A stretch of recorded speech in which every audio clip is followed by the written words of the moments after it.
City Council meeting of April 8th, 2020 to order at noon. Roll call, please. Mayor Copeland, Here. Tom Baylor, Here. Kathy Sherman, Here. Jeff Guard, Here. Melina Meyer, Here. Ann Schaefer, Here. David Allison, Here. David Gleason. Here. That's a quorum of council. I'll entertain a motion to approve the agenda. Move to approve. Second. Okay. Unless there's any opposed, the agenda will stand as submitted. And I just wanted to go through a couple of ground rules. Council was still all trying to get our arms around meeting telephonically. But for one, kind of pause between people talking. That just gives a chance for someone to jump in. And then remember to keep your phones muted when you're not speaking so we don't pick up the background noise. And then remember at the end of the meeting, YouTube still runs for a few minutes. So we need to stop the council discussions and discussions and so forth until after the YouTube's done and the meeting's over anyway. So does council have any disclosures of conflicts of interest? Okay, hearing none. We have communications in our packet. We also may have people online, so if we can go to the phone. Do we have any audience online?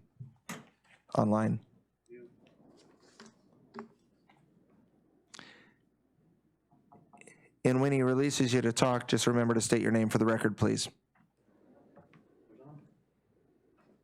Okay, first caller. Just a moment, we don't have your sound yet. You need a mic?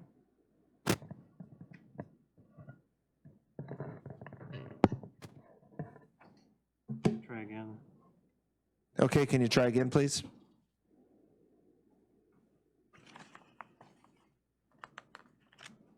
Have him hang up and try and call back. Can you hang up and please try and call back? Do we have another caller?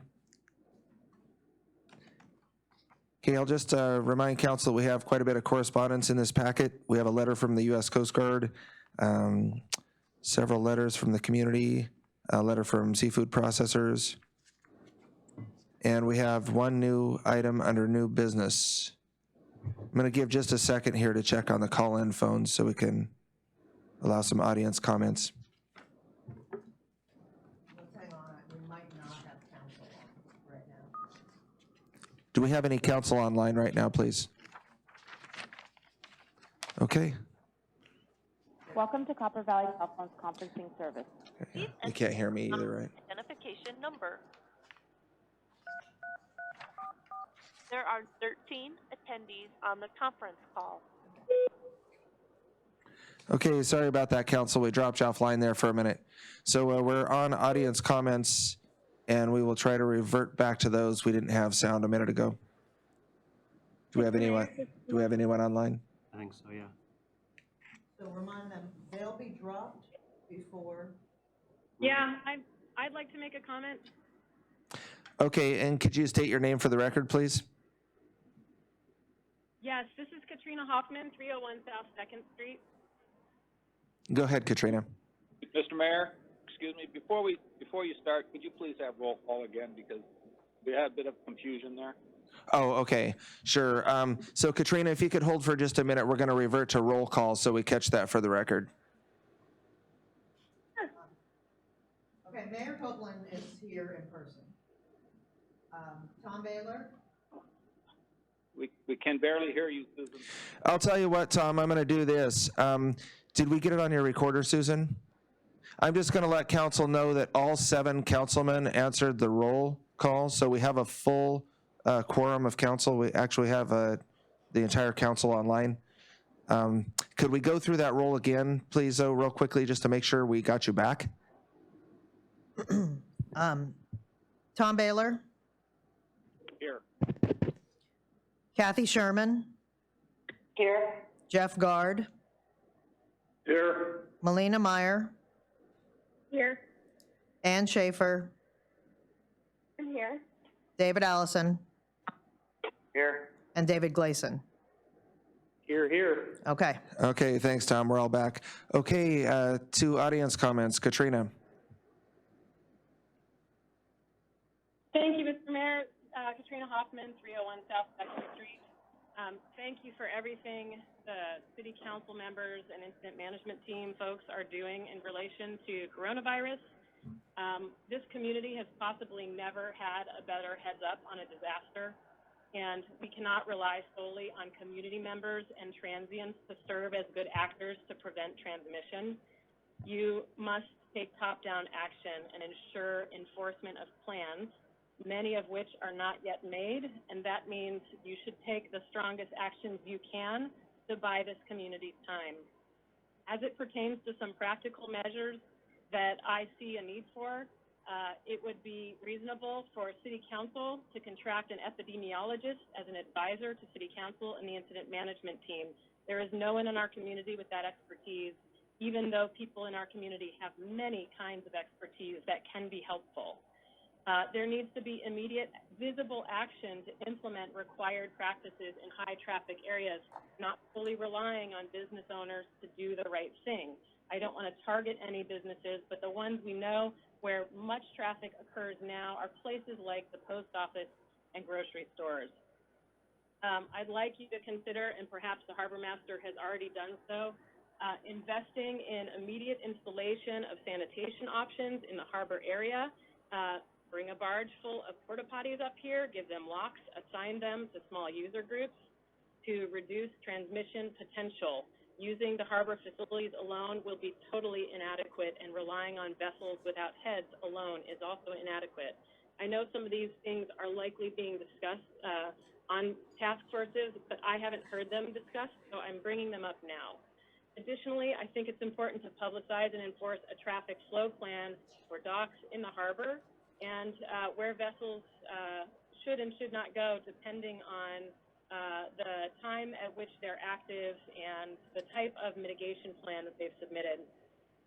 I feel that this council and the incident management team should sanction the community stakeholder group forming integrated advisors to City Council and the incident management team, and consider reconfiguring or taking into consideration the policy recommendations that the various task forces make on the fastest possible timescale to be proactive and preventative within the boundaries of the law, and with the declarations that you can make to give the city the strongest power possible to be preventative. Thank you very much. Thank you. Do we have other callers online for audience comments? I'm gonna place council on hold so I can check. Okay, council, we're going to go on hold to check.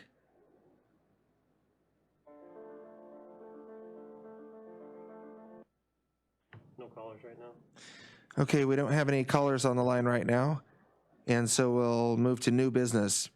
The first item is... I'd like to make a comment. Okay, we have a caller on the line, and if you could state your name for the record, please. Yeah, this is Ken Jones, 514 Sunnyside Drive.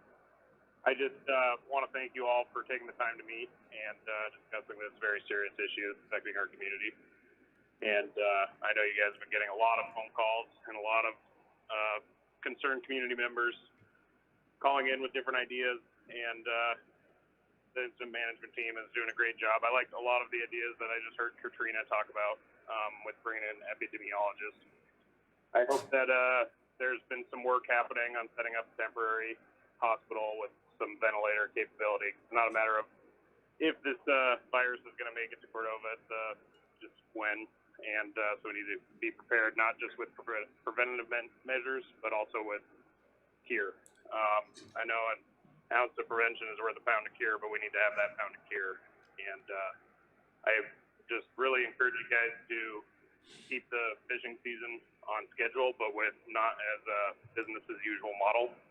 We need to make sure we're taking proper precautions, and yeah, we've got a task force that I was asked to be on. I think we're doing some good work there. And yeah, thanks. Thank you.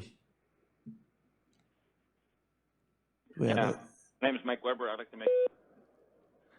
Okay, Mr. Weber, your comments, please. Thank you. Yes, my name is Mike Weber, 301 South 2nd Street. I am a lifelong commercial and subsistence fisherman.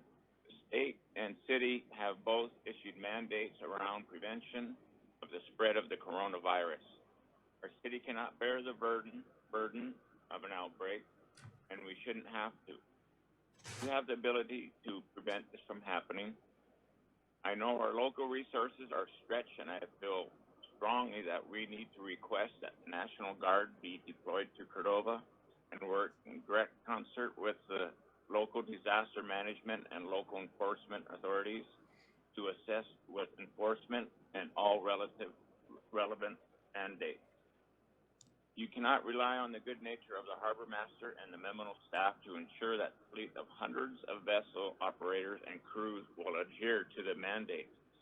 And it is your responsibility to ensure that the mandates are adhered to.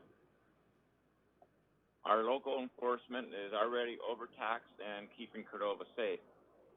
Find out what you need from the governor and federal government to have the National Guard assist in port entries, including the harbor, airport, and ferry terminal.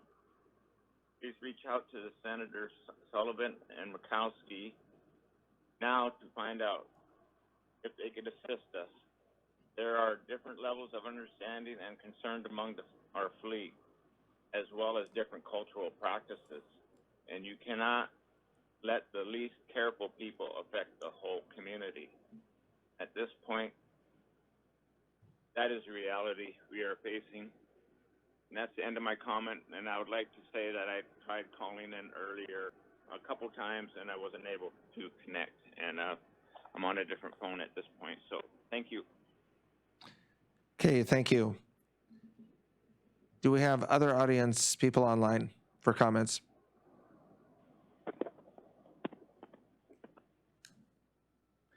Can you announce the phone number again? The 253-6202.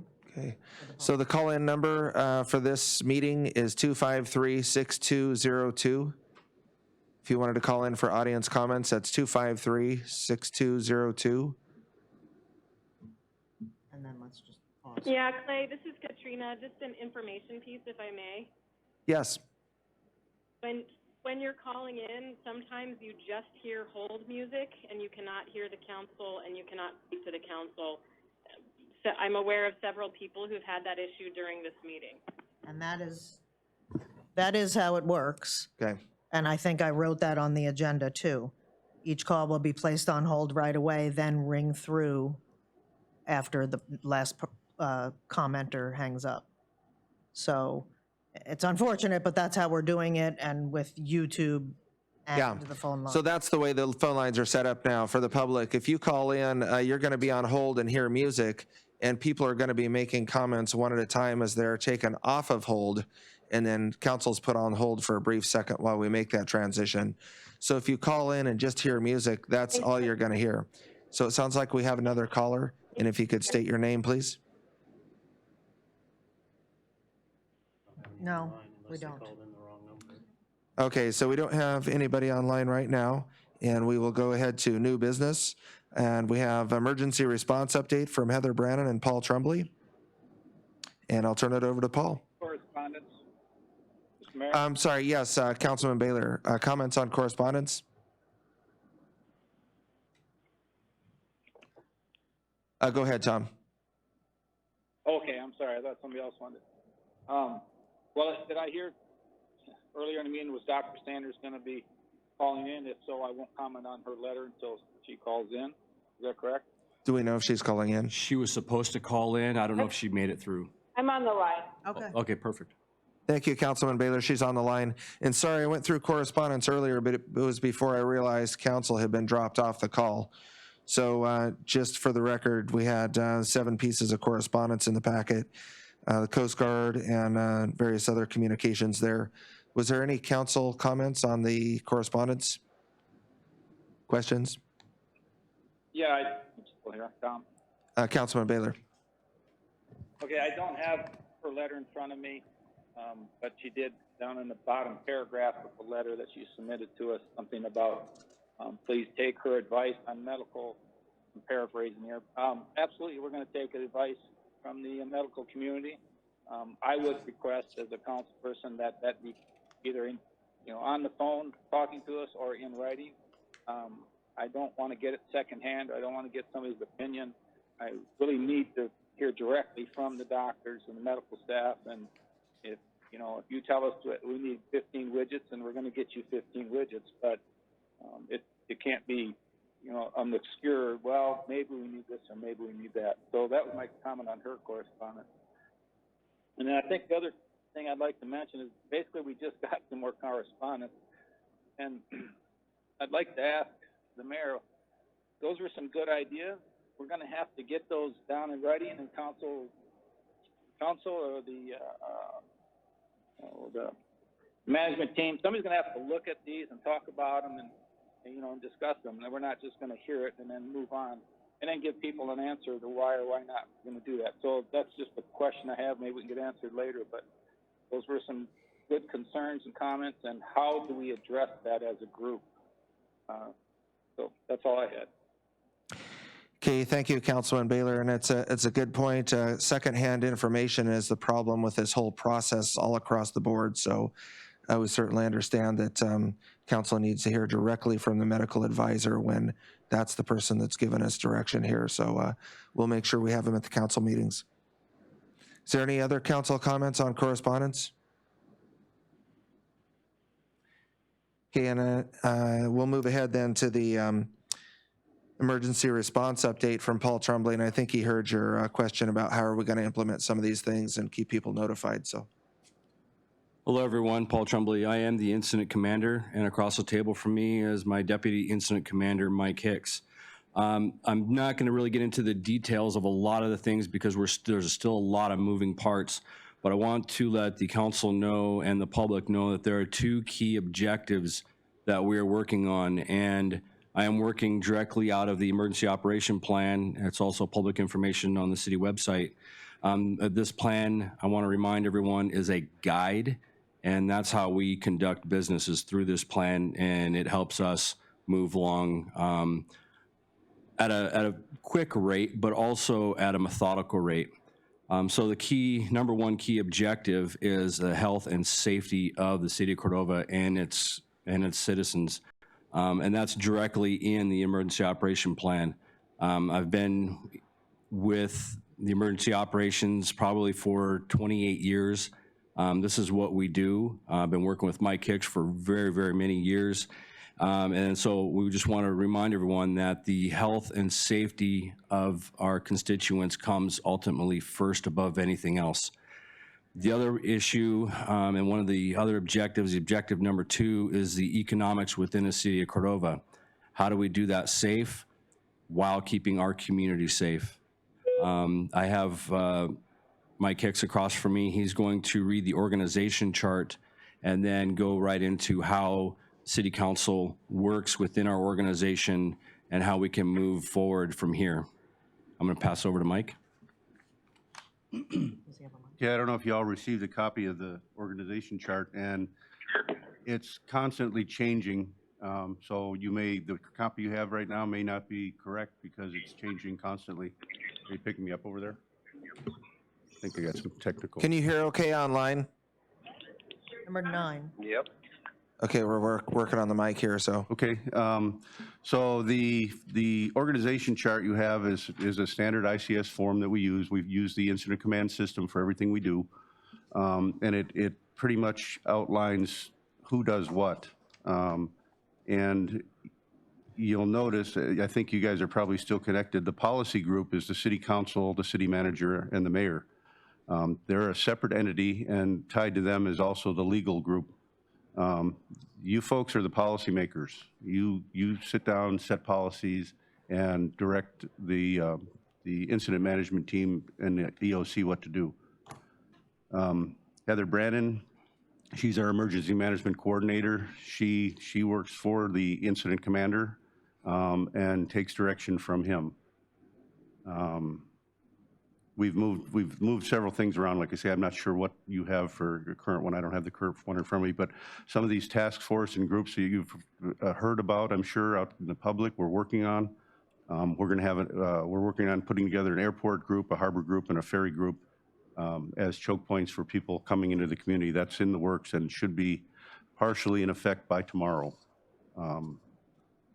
We've set up a demobilization unit, which is something that's really important in the beginning of any incident, that you plan on how to demobilize at the end of the incident, to put all the toys away, put all the parts and pieces back. So that's in progress. We have all of our command staff and general staff positions filled with people that are trained. Aaron Muma is our operations chief. Leif Stavik's our planning chief. Cindy Appleton's our logistics chief. And Ken Fay is our financial chief, and his deputy is Barb Weber. So the positions are slowly getting full. We don't have a safety officer in position yet. We've got a couple of, I got a phone call we were waiting here of a potential safety officer. So that's work in progress, as is this whole emergency. And that's all I have for right now, I think. Is that all for the report? Heather? No, Heather. I don't know if Heather's on here. Do we have Heather online? Did you want me to explain? Also, She's there. Oh. Okay, do you want her next, Paul?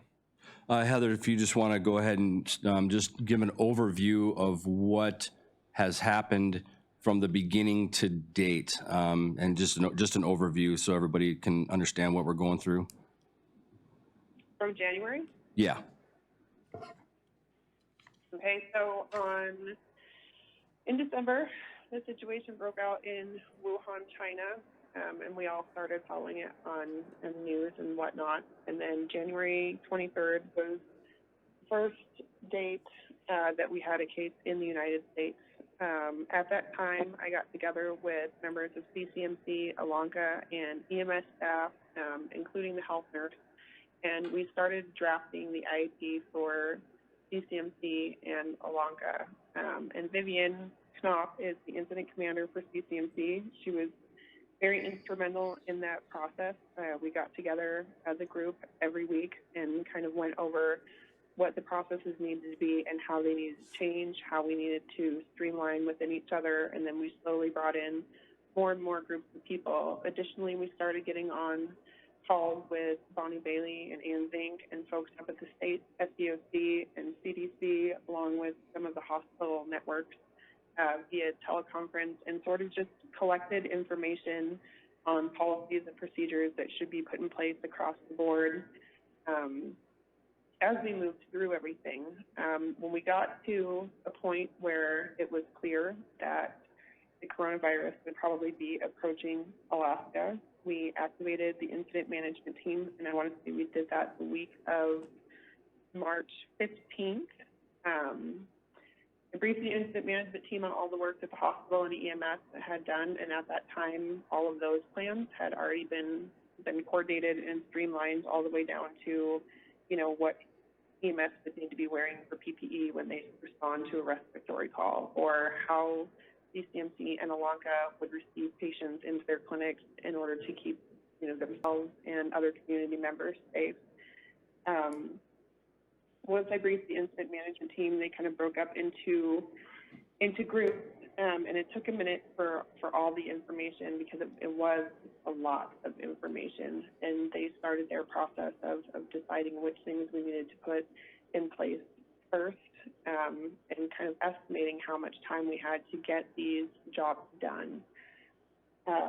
After which, it was decided that we would need a secondary care site and or shelter, clinic, isolation space, quarantine space, whatever you would like to call it. So we started identifying different properties that could be used for those purposes, in addition to, you know, figuring out what kind of equipment we would need and how many people we would need on staff, what safety protocols would be. We have gone with the choice of using the high school, and did very gracefully get permission from Alex Rusin to do so. Shelter supplies were moved from the grade school area that luckily Joni Barron's had built up over a number of years. So we were fortunate enough to have a good supply of things like cots and blankets and personal care kits that we can use in this instance when and if they're needed. The criteria for the high school is still being developed. There's a number of things that need to be considered. And depending on how the COVID-19 situation affects Cordova is going to depend how we react in that facility and what we put together. Additionally, we have Bedarkey as a secondary space that can be used. We will have to staff that space and figure out further arrangements if that does become necessary. I believe there's a number of churches that we're looking at for folks to quarantine in if they should need a space to do so and we can't provide one. We are recommending that everybody in Cordova has a quarantine plan in place before we come. We don't necessarily entirely have the resources to put every single person who doesn't have a place to go up, but it is something that we are troubleshooting and figuring out how to facilitate. The idea is the city is expecting as folks come in that they know where they're going to quarantine, that they have the information to do so, and they can successfully do that on their own. And we're really recommending that if this is a year where you don't have those resources available, we would like you to think a little bit more on whether you come into the community or not, just because of the importance of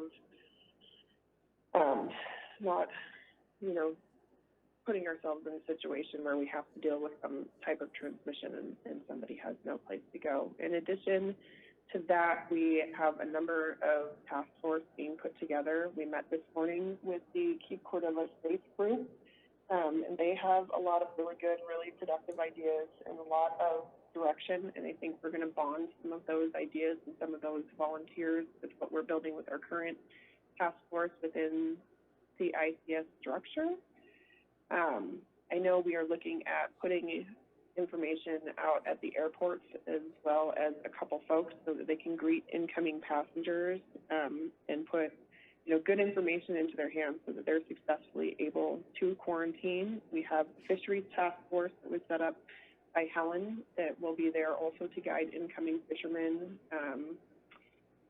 with where they can go, how they can order things, what the specific rules are to our expectations as a city and what we would like, them to do as individuals to try and get us through a successful summer with as little transmission as possible.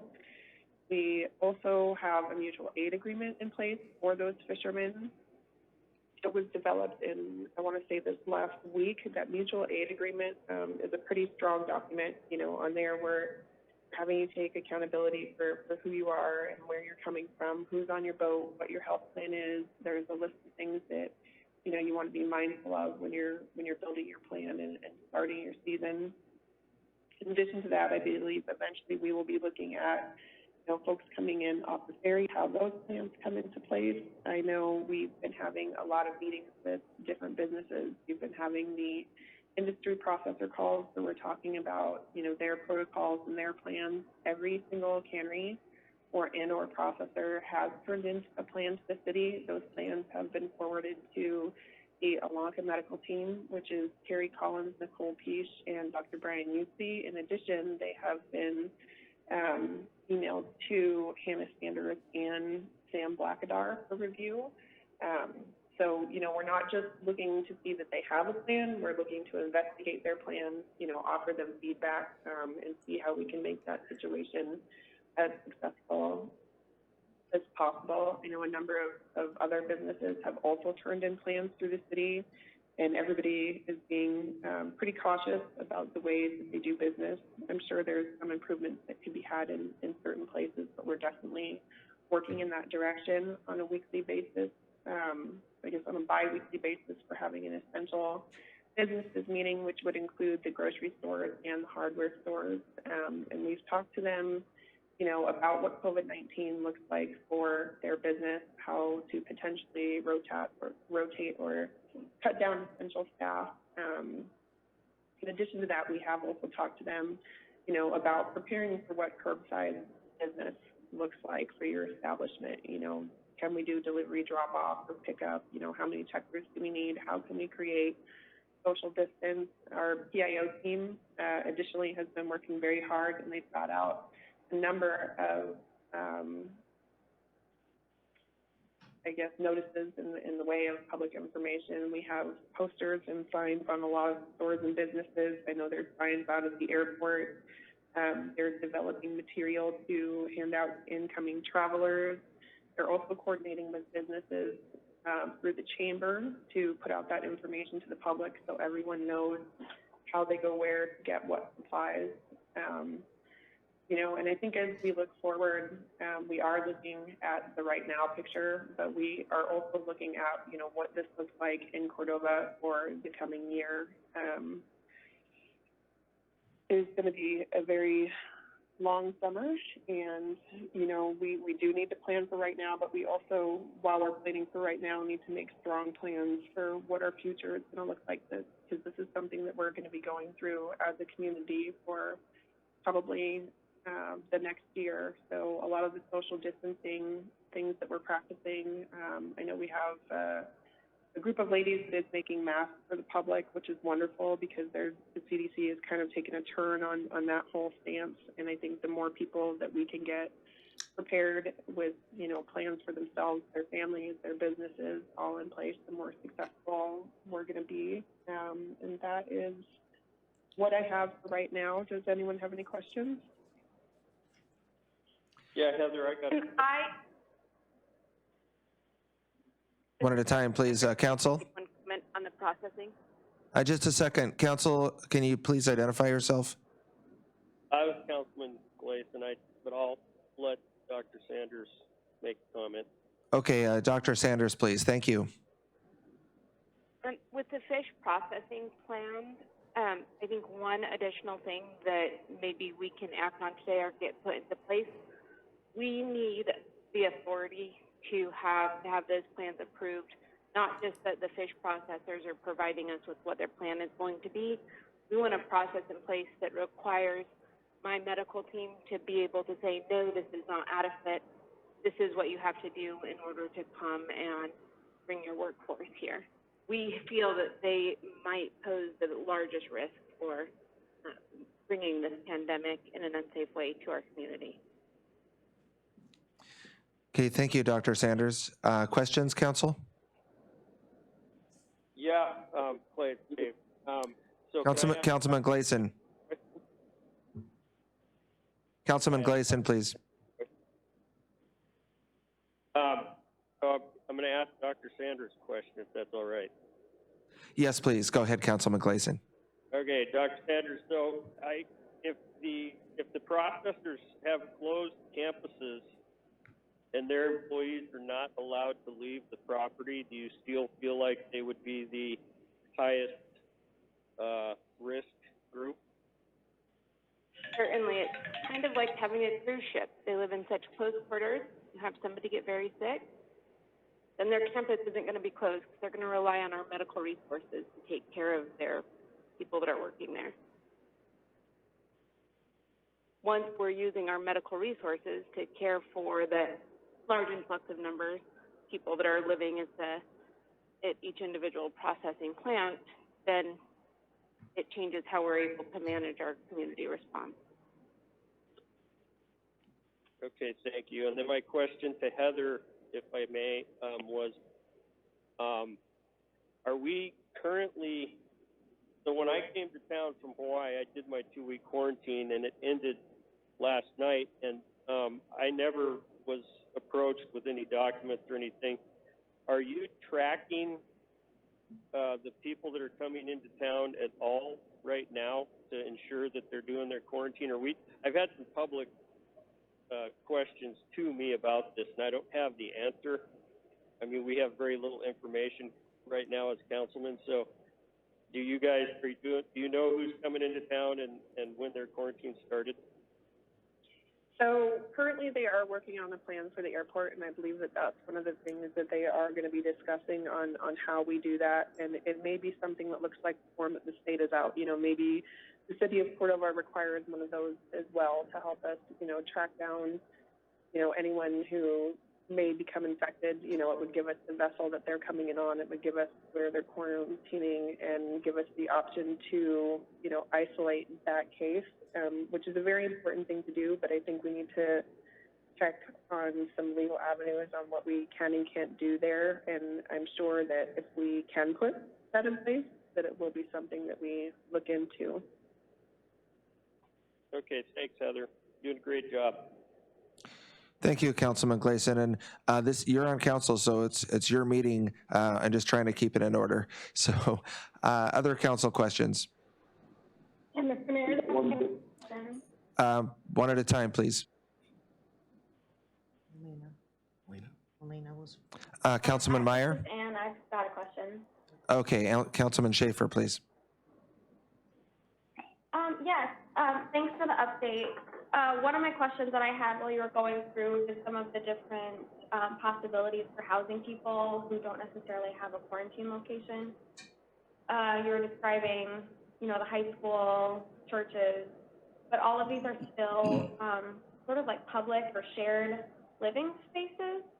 And I was just wondering if we had reached out to like our local hotels who have, their own bathrooms and little kitchenettes and stuff within each room as places for people to quarantine, maybe subsidizing their stays in some way. I believe that there has been some conversation with some of the hotels, and I know that the chamber is currently reaching out to a lot of the lodging options in Cordova. And, number one, asking the question, would you be okay with someone who's quarantined staying in your space? Because we can't assume that everybody is. And if the answer is yes, they're populating that list to put together. I know that there have been some offers from the reluctant. I'm not sure how far we've got in that process or what the details of it are, but they are definitely looking through different avenues. And as far as the use of the churches, what we think of there is they're places with kitchens and bathrooms, and most of them have some type of bedrooms or sleeping space in them. Generally, we would use them as a regular shelter, but if we do come across someone who absolutely has nowhere to go and there is a substantial risk, we would reach out to those pastors who, right at this moment, they're all doing teleservices, just like, the hospitals are doing telehealth and we're on phone conferences. So to put somebody in one of those spaces, if they're the only person or if there's only one or two people, they can still create that distance, and it still becomes, just an option that we can use in a safe manner. And obviously, when and if we use any space, there's going to be certain protocols put into place, and the medical team has been amazing in guiding us in all those processes and what your PPE and your cleaning and what your different, risks associated with those things are. So we're pretty grateful for them right now. Did that answer your question, Councilman Schaefer? Yeah, thank you. Okay, thank you. Council questions? Mr. Mayor? Councilman Meyer, please. Yes, I have a question, especially since we have Dr. Sanders on the line, which I want to thank her for taking the time to be here to answer council's questions. I think that this is a medical emergency, and having a doctor on the line to speak with directly is very nice. And so my kind of question is, with these processing plans, if we locally have, through the incident management process, allowed to approve or not approve them, should we do something to stop current travel coming in at a council level? Because we haven't had a lot of policy, we haven't had a policy kind of council meeting on this yet. I think it's a piece that has been missing, but what type of policy would you suggest council take action on before plans get approved? Are we talking about potential workers that are coming to live in the processing plant dormitories, or are we talking about just for all travelers?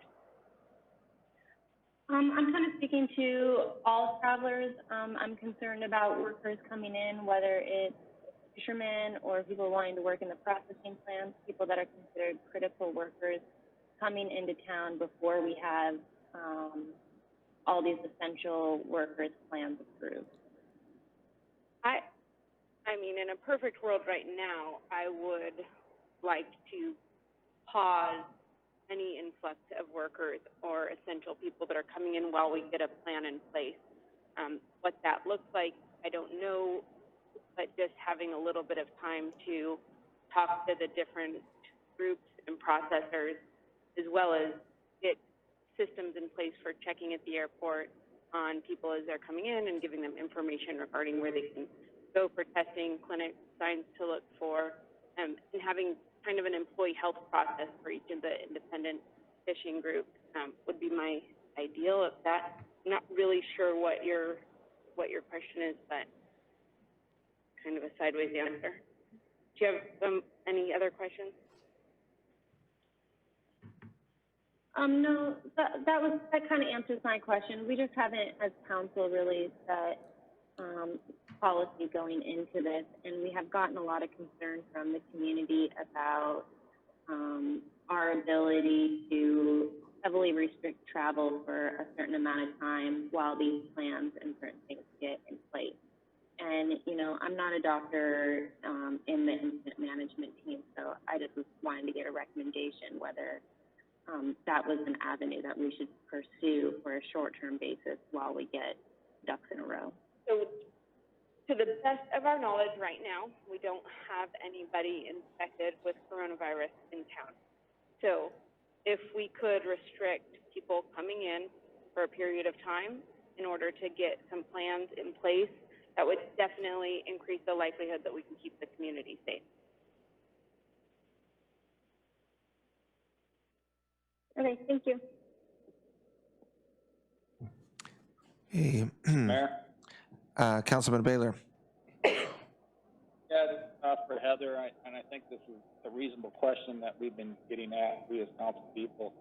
I realize you're going to have to put a pretty in-depth plan throughout the airport, but why not right now get something started where you have a couple people out there, they're at least handing out paperwork, they're letting people know. I know I've had several folks that I know have just come back to town within the last week, and they really didn't notice the signs that well. There was nobody there. They really expected to be met by somebody with some information.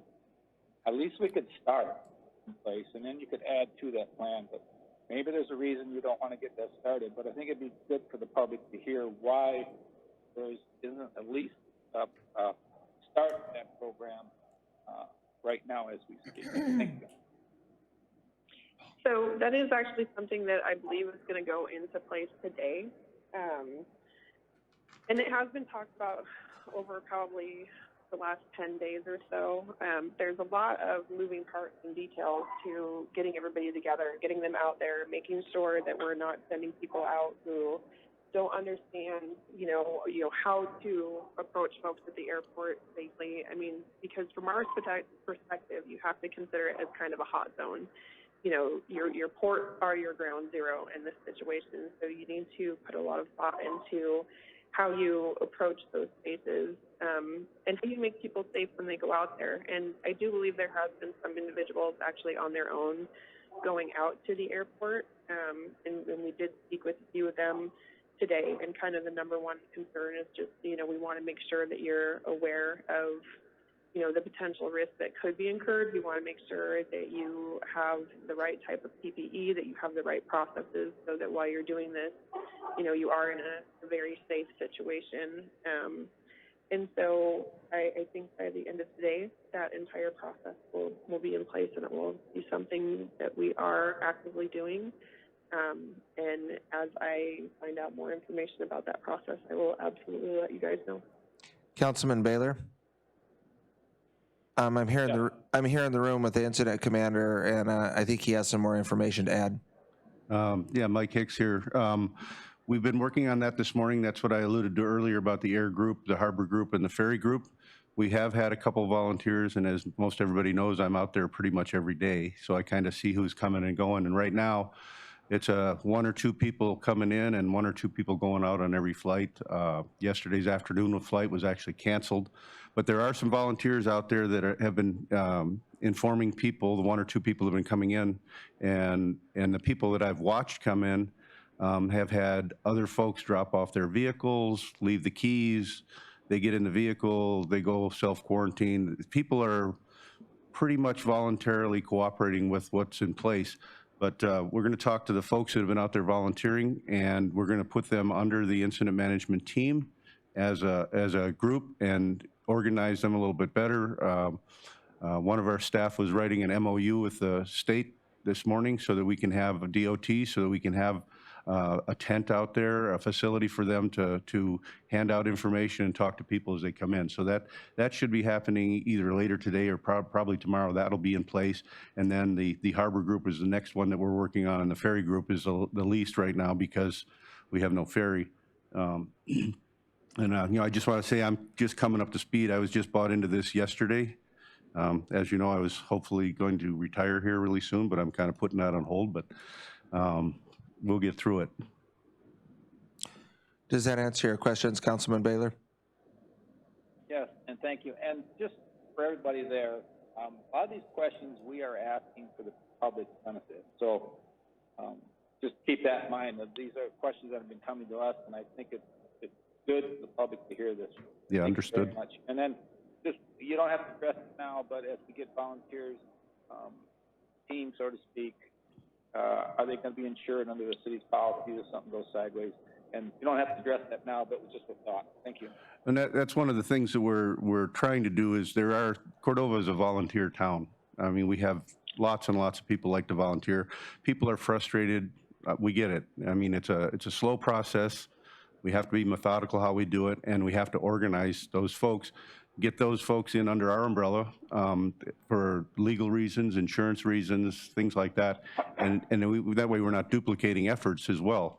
So we're working on that, and like I say, the organization chart is constantly evolving and changing, and you know, we'll get there. We just we appreciate everybody's patience and support, and yeah, we understand the frustrations. Many of us are frustrated too, but we're working through it.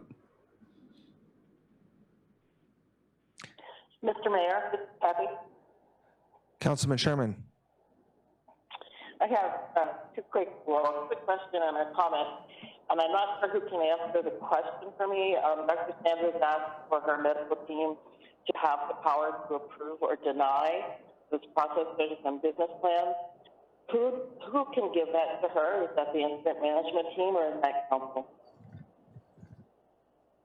So if you want to make a policy that has to come from the city council, right now, Dr. Sanders is working with Dr. Blackadar to review all of the plans, and then also politely asking permission for the canneries have him to walk through the canneries and kind of visualize what kind of working and living conditions they are in. To approve and deny the plans, that's a council policy if that's what they really want to do. And it's, I think, a code change that would be involved with that. So I'm still working with Dr. Sanders a little bit on this, and we're really close tied, and also Dr. Blackadar. So he's reviewing the plans, he's walking through the canneries, and then Dr. Sanders will probably give me an idea on how to move forward, and we're just going to continue to work together as quickly as we can, but in a calm, patient way. Okay, so just to follow up, that means that you guys would possibly bring a policy to approve? At some point, that's possible. And I can, if you'd like, I can speak to some of the responsibilities of the council. It's in the emergency management plan, if you'd like to hear that. Well, I've read the plan and I'm familiar with that. I just was trying to address Dr. Sanders' request. And then I just have one more comment, then I'm going to get off. I know I can consider what Mr. Baylor has been saying. I understand a lot of us are getting questions. I'm also volunteering with the incident management team and the PIO, and I am answering and reading all the questions that are coming into Cordova Prepared, and we are currently working on a frequently asked question sheet, and I should have that out by the end of the week so that there'll be a lot of these questions that can be answered easily for people. Thanks. That's right. We forgot to mention that Kathy is one of our public information officers. Thank you. Questions, council? Yeah, Mr. Mayor, this is Jeff. Councilman Guard. I don't know whether this falls under question statements or what, but this is no diss on anybody that's in this system, because everybody's been working themselves to death trying to do the best job they can to keep us all here in Cordova safe. We haven't been the best at trying to figure out how to get all the information disseminated to everybody, be that council, be that citizenry. It's kind of been a madhouse yet. But I don't know where we are in the process, and I understand that we don't have any approval or disapproval rights on any of the processor's plans at this point in time. The state's approved. But I don't know where we are in the process of review or any of that, and it's my understanding we have the first plane load of cannery workers coming into town tomorrow. So I don't, maybe it's for Dr. Sanders or what, but I don't know how prepared we feel we are for them coming to town tomorrow. Dr. Sanders, do you want to answer that? We are not prepared for them to come tomorrow. We would like to have that delayed. Thank you.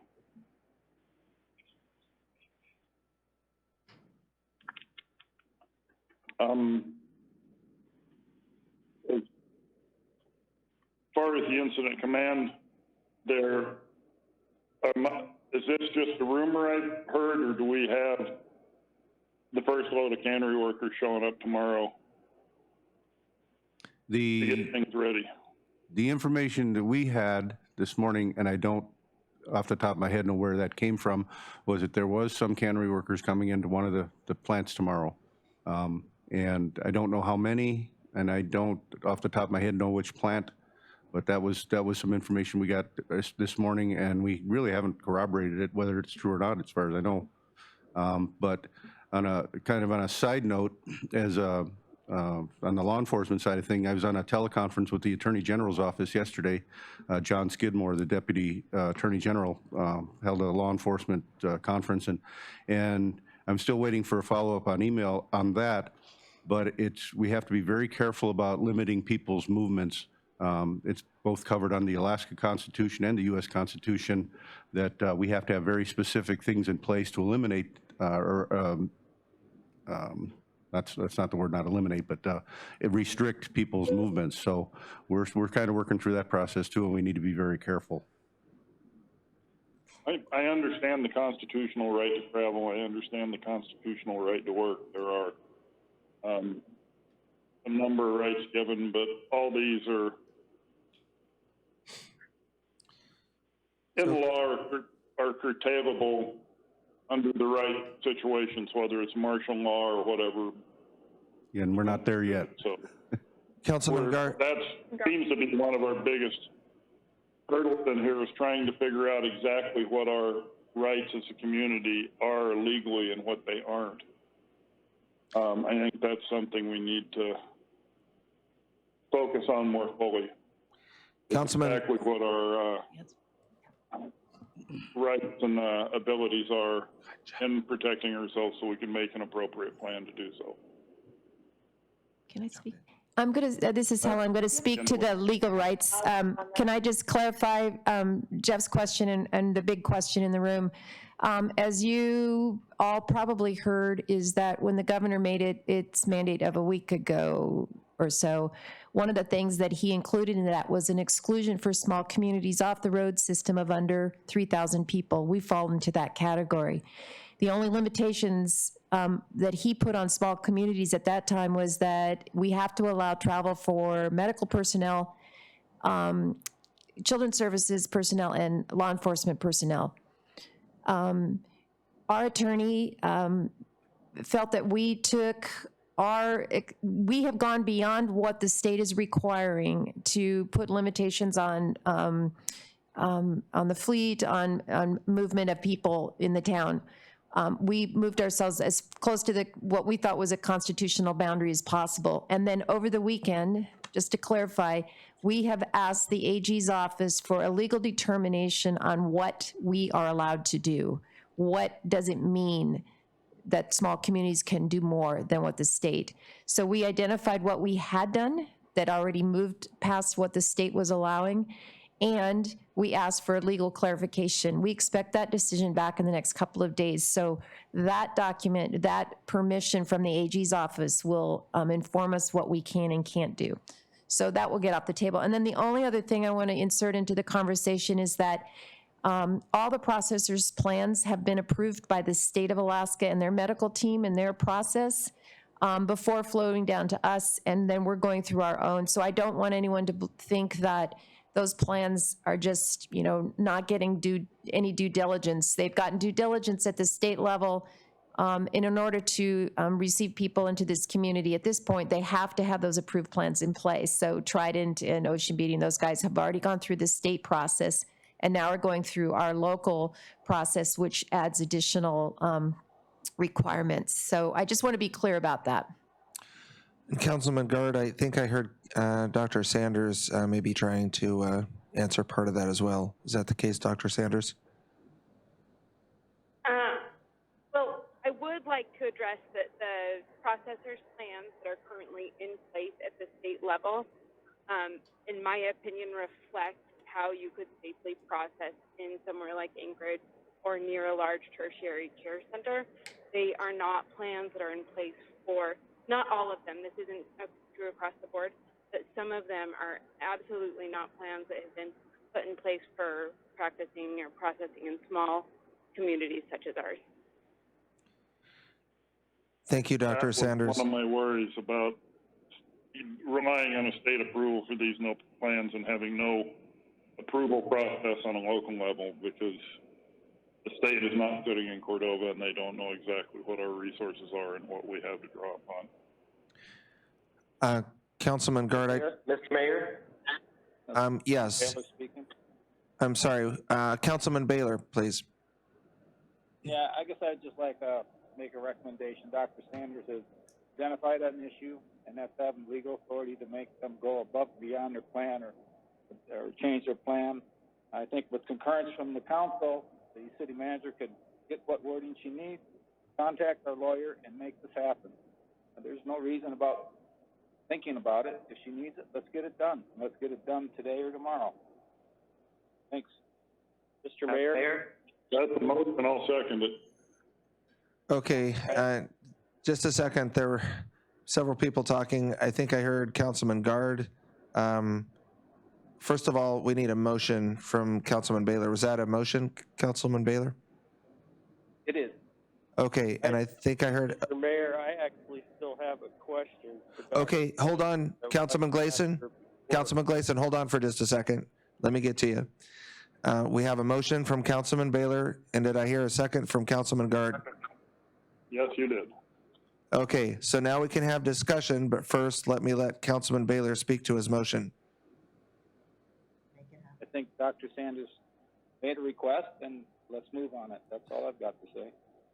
Okay, Councilman Baylor, first, just for clarification and for the record, and I'm sorry this is kind of clunky by distance, but for Susan, could you just repeat the motion for the record? You know, could we ask Dr. Sanders to tell us exactly what she needs, and then that will be my motion. Okay.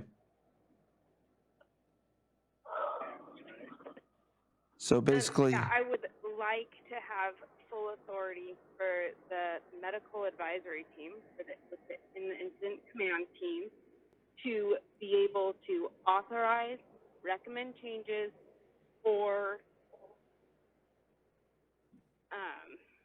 trying to think, or require changes in the plan prior to authorizing processors to begin work in Cordova. That is my motion. okay, great.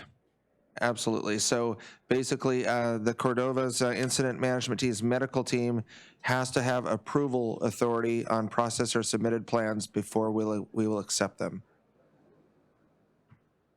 Okay, discussion. Councilman Baylor, would you like to speak to that motion? No, I'm good, thank you. Okay, Councilman Gleason. Yeah, Dr. Sanders, can you get the processing plants where you need them to be to operate and be safe? Is that an actual thing that you can achieve? I believe that on plans in place that can mitigate a lot of risk. There's so many unknowns with this virus. I can't guarantee anything, of course, but not allowing us to put these plans in place to help mitigate this risk is absolutely going to result in a catastrophe. Okay, thank you. Further discussion on this motion, council. Councilmember Allison? Councilman Allison. Yeah, just a point of clarification, or just a note for the record, I guess, is that we're talking about processing work because, you know, they've been doing maintenance and such on all of these facilities all winter long with a certain number of crew, so I don't expect that we're planning on shutting that down until this plan is approved. They've been working all year, basically, a few people, and they've got contractors in there doing maintenance work and such. I understand the processing side of things, and anybody coming into town now is going to be a maintenance guy or a key processor, supervisor, that kind of personnel. They don't bring in 50 people to get the plant ready to go. They just bring in a few, and middle of May they'll have a small 20 to 40 maybe at each processing plant, and then you're not going to get your big 200, 300, 400 people until middle of July or middle of June for the processors, middle to late June for the processors. So anyway, just wanted to clarify that we weren't talking about shutting down their maintenance that they're doing right now, but we're talking about their processing. Thank you, Councilman Ellison. I think for the record, I'll just add one item because I picked this up in discussions locally with one of the processors, indicated that they had 2 or 3 people returning to the community to work for them, but these employees work in another location during the winter, and then they work at the Cordova plant during the summer, but they are not currently under the employ of that processor, and their airfares are not being paid by that processor. They're just returning to Cordova because they're Cordova residents. And I made a comment about a couple processors returning, and I hope that isn't the source of the rumor concern, because the larger processors that I've talked to anyway, the processors aren't sending anybody anywhere until May 1st. So I know there's some rumors flying around. I hope that wasn't the source, and I don't know that it's the whole answer, but I just want to add that. So, and I think Helen has something to add as well. So as you guys have been talking, I've been texting Holly, our attorney. She said that, I'll just go back. She says it's always a balancing test to do that. I shared with her the specific language you were looking at. You wanted full authority for the medical team to require changes to any plans prior to allowing a processor to operate. She said, if we're doing anything that would limit their ability to do it, like change the plan late in the game, she said the city should prepare itself for lawsuits. So I think what we need to do is take the general direction of council and work it through and see what we legally can do. Because to put a pause on their operations, if they're already starting, as I say, we might get ourselves into some really serious legal trouble. So, but I think there's a general sense of what we're trying to accomplish, that we want to buy ourselves some time. So if you would then give city and the IMT team some time to buy some time to get the right thing in front of you. I think we all know that there's an interest in protecting city from an influx of people, and we don't feel like we've had the opportunity to really fully vet our plans and make sure they're the right ones. So I hear that, I've got that, but yeah. She said that the state has emphasized the importance of critical infrastructure, and even quarantines statutes provide for due process. Making it a meeting without 24 hours notice that has substantial impact on industry and individual livelihoods, despite the state's position, is against legal advice, my legal advice. That's what she says. Mr. Mayor, make the motion. So we have a motion on the floor. Would this be an amendment? I just clarify my motion. I believe I started it with saying give direction to the city manager to work with our legal team to create what it is the doctor is asking. So in other words, if the city manager can work with the legal team says we can't do this, and that's just the way it goes. So that's correct. The idea. Work with the legal team, get the correct wording. If we can't do it, then we can't do it. Sorry, go ahead. Yeah, I was just going to say, she said there might be some workarounds that, but we would need some time to develop those. And she says that the approach you're discussing is beyond dangerous. So, Council, Can I make a statement? yes, but please wait a minute so I can keep the meeting in order and keep the council in order here. So, Councilman Baylor, we added that because I did hear that in your original motion that it was for council to give that direction to the city manager to work with the city's legal counsel to give Dr. Sanders that authority. And that was the motion that I heard Councilman Guard second. So that is the motion that we have under discussion. And then I believe Dr. Sanders has a comment to add. And I also have your incident team commander here who would like to make a comment after that. And we're still under discussion on that one main motion. So thank you. Dr. Sanders, please. I just want to add that I think we have a legal obligation during an emergency pandemic to protect our citizens as well. Okay, thank you, Dr. Sanders. Incident Commander Paul Tremblay. Yeah, this is Paul.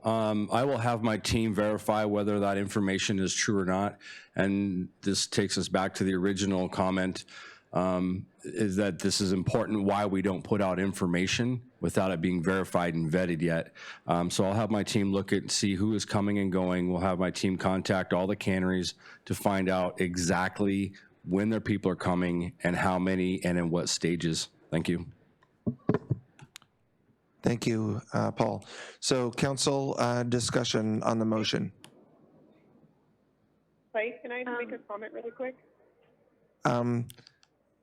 Council Heather, your liaison, would like to make a comment.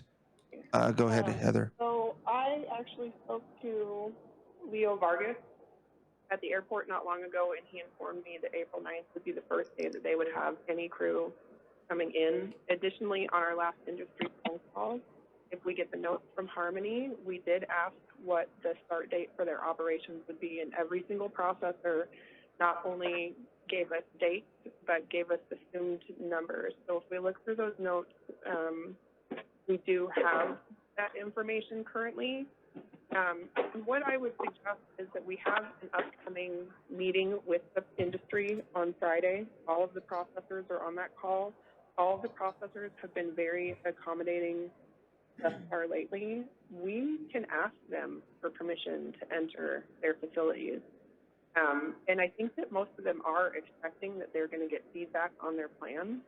And if we find a kink in one of those plans, I don't think that any of them are going to refuse making any type of amendment or adding a step or two where they can if it's feasible. Like we haven't got any force back from any of them.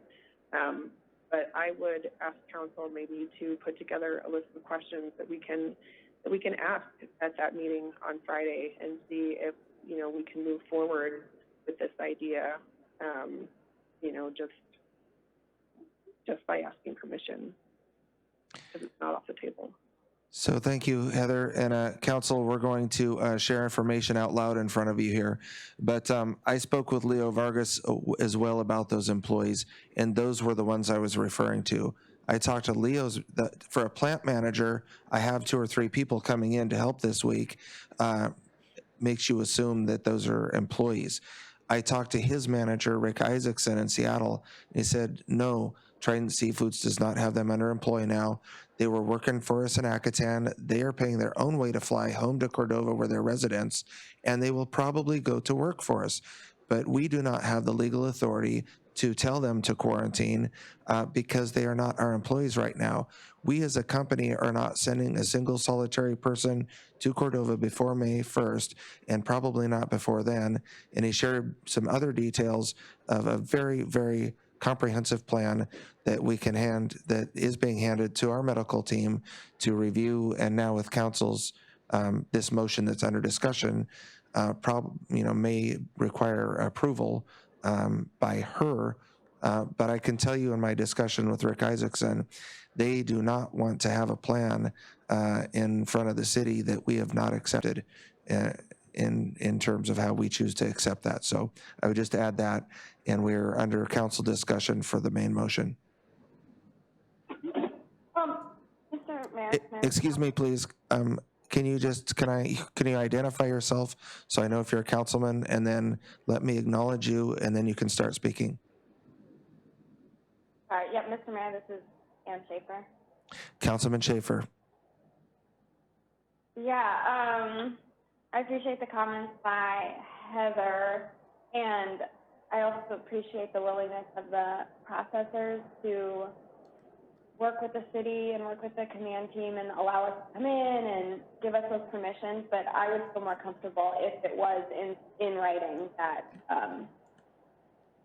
that the medical team had the authority to approve or not the mitigation plans.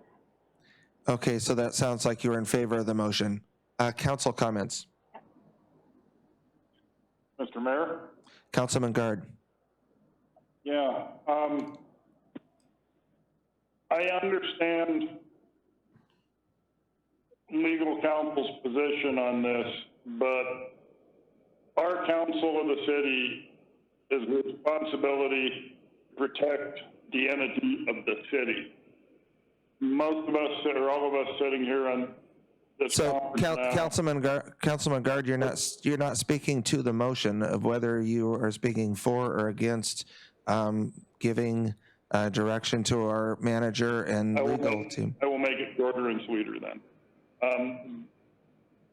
The intent of this motion is to protect the citizenry of the community, Cordova. So I think in all fairness, if we're trying to protect the citizenry, we need to direct the manager to move ahead. Okay, that sounds like you're speaking in favor. Or not the entity of the city. Okay, that sounds like you're speaking in favor of the motion. Is that Councilman Meyer? Yeah, I'm very much in favor of this motion. If we need to go out and get another legal advice, I would recommend us to do so, because I am right now thinking that we need to take the advice of our medical personnel, and I would feel way more comfortable if they are boots on the ground, looking at the plan, being explained exactly how the plan would process and what those processing plans look like. I want to give them the authorization to approve, disapprove, make suggestions, work with the processors, do whatever they need to do to meet the our medical professionals' criteria. The other thing that I would like to mention that is, I'm a little confused whether it's included in this motion or not, but Wood would be also giving the medical personnel authority, not just for the processing plan, but for all of those plans that are being submitted to the city. I mean, grocery stores. I would like them even to look at the individual boat plans to see what a fishing vessel looks like and how those plans take into effect. I don't know whether that means looking through each one of those plans, but if they have the capacity to, I would like them to look through all of the plans that are being submitted to the city for approval. Okay, thank you, Councilman Meyer, and for being clear that you favor the motion. Your manager, Helen, would like to interject something here as you consider this motion. Back to the conversation about getting alternative legal advice, we are seeking that from the AG. So, and ultimately, whatever decision drives down from the state will drive what we do here locally, what we're able to do here locally. So this isn't just coming from our attorney. There has been a request made at the highest level of authority in the state of Alaska to give us direction on what we can and cannot do. Can I ask a follow-up question to that? I'm a little confused by the answer. Yes, Councilman Meyer.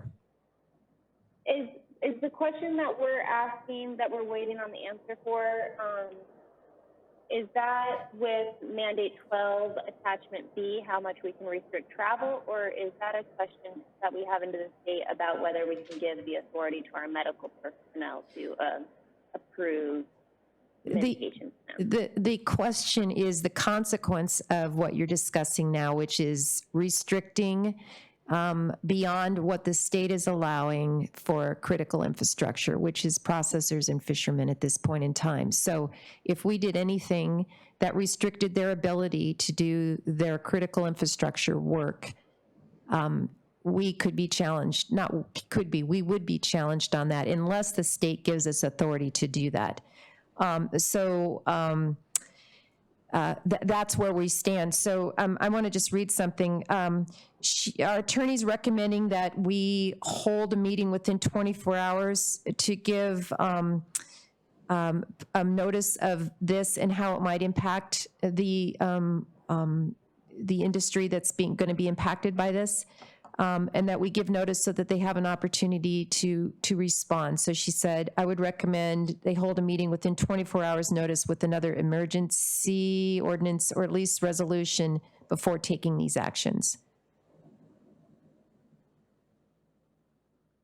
So this might be something where we could get some additional input and also notify the processors that this kind of action would impact them potentially and might delay the opening of their plants, since we would have authority of that ability. And at this point in time, we've not communicated that restriction might become an impediment for their ability to do their business. So I just throw that out. And again, I'm texting and getting messages back and forth between Holly and I, and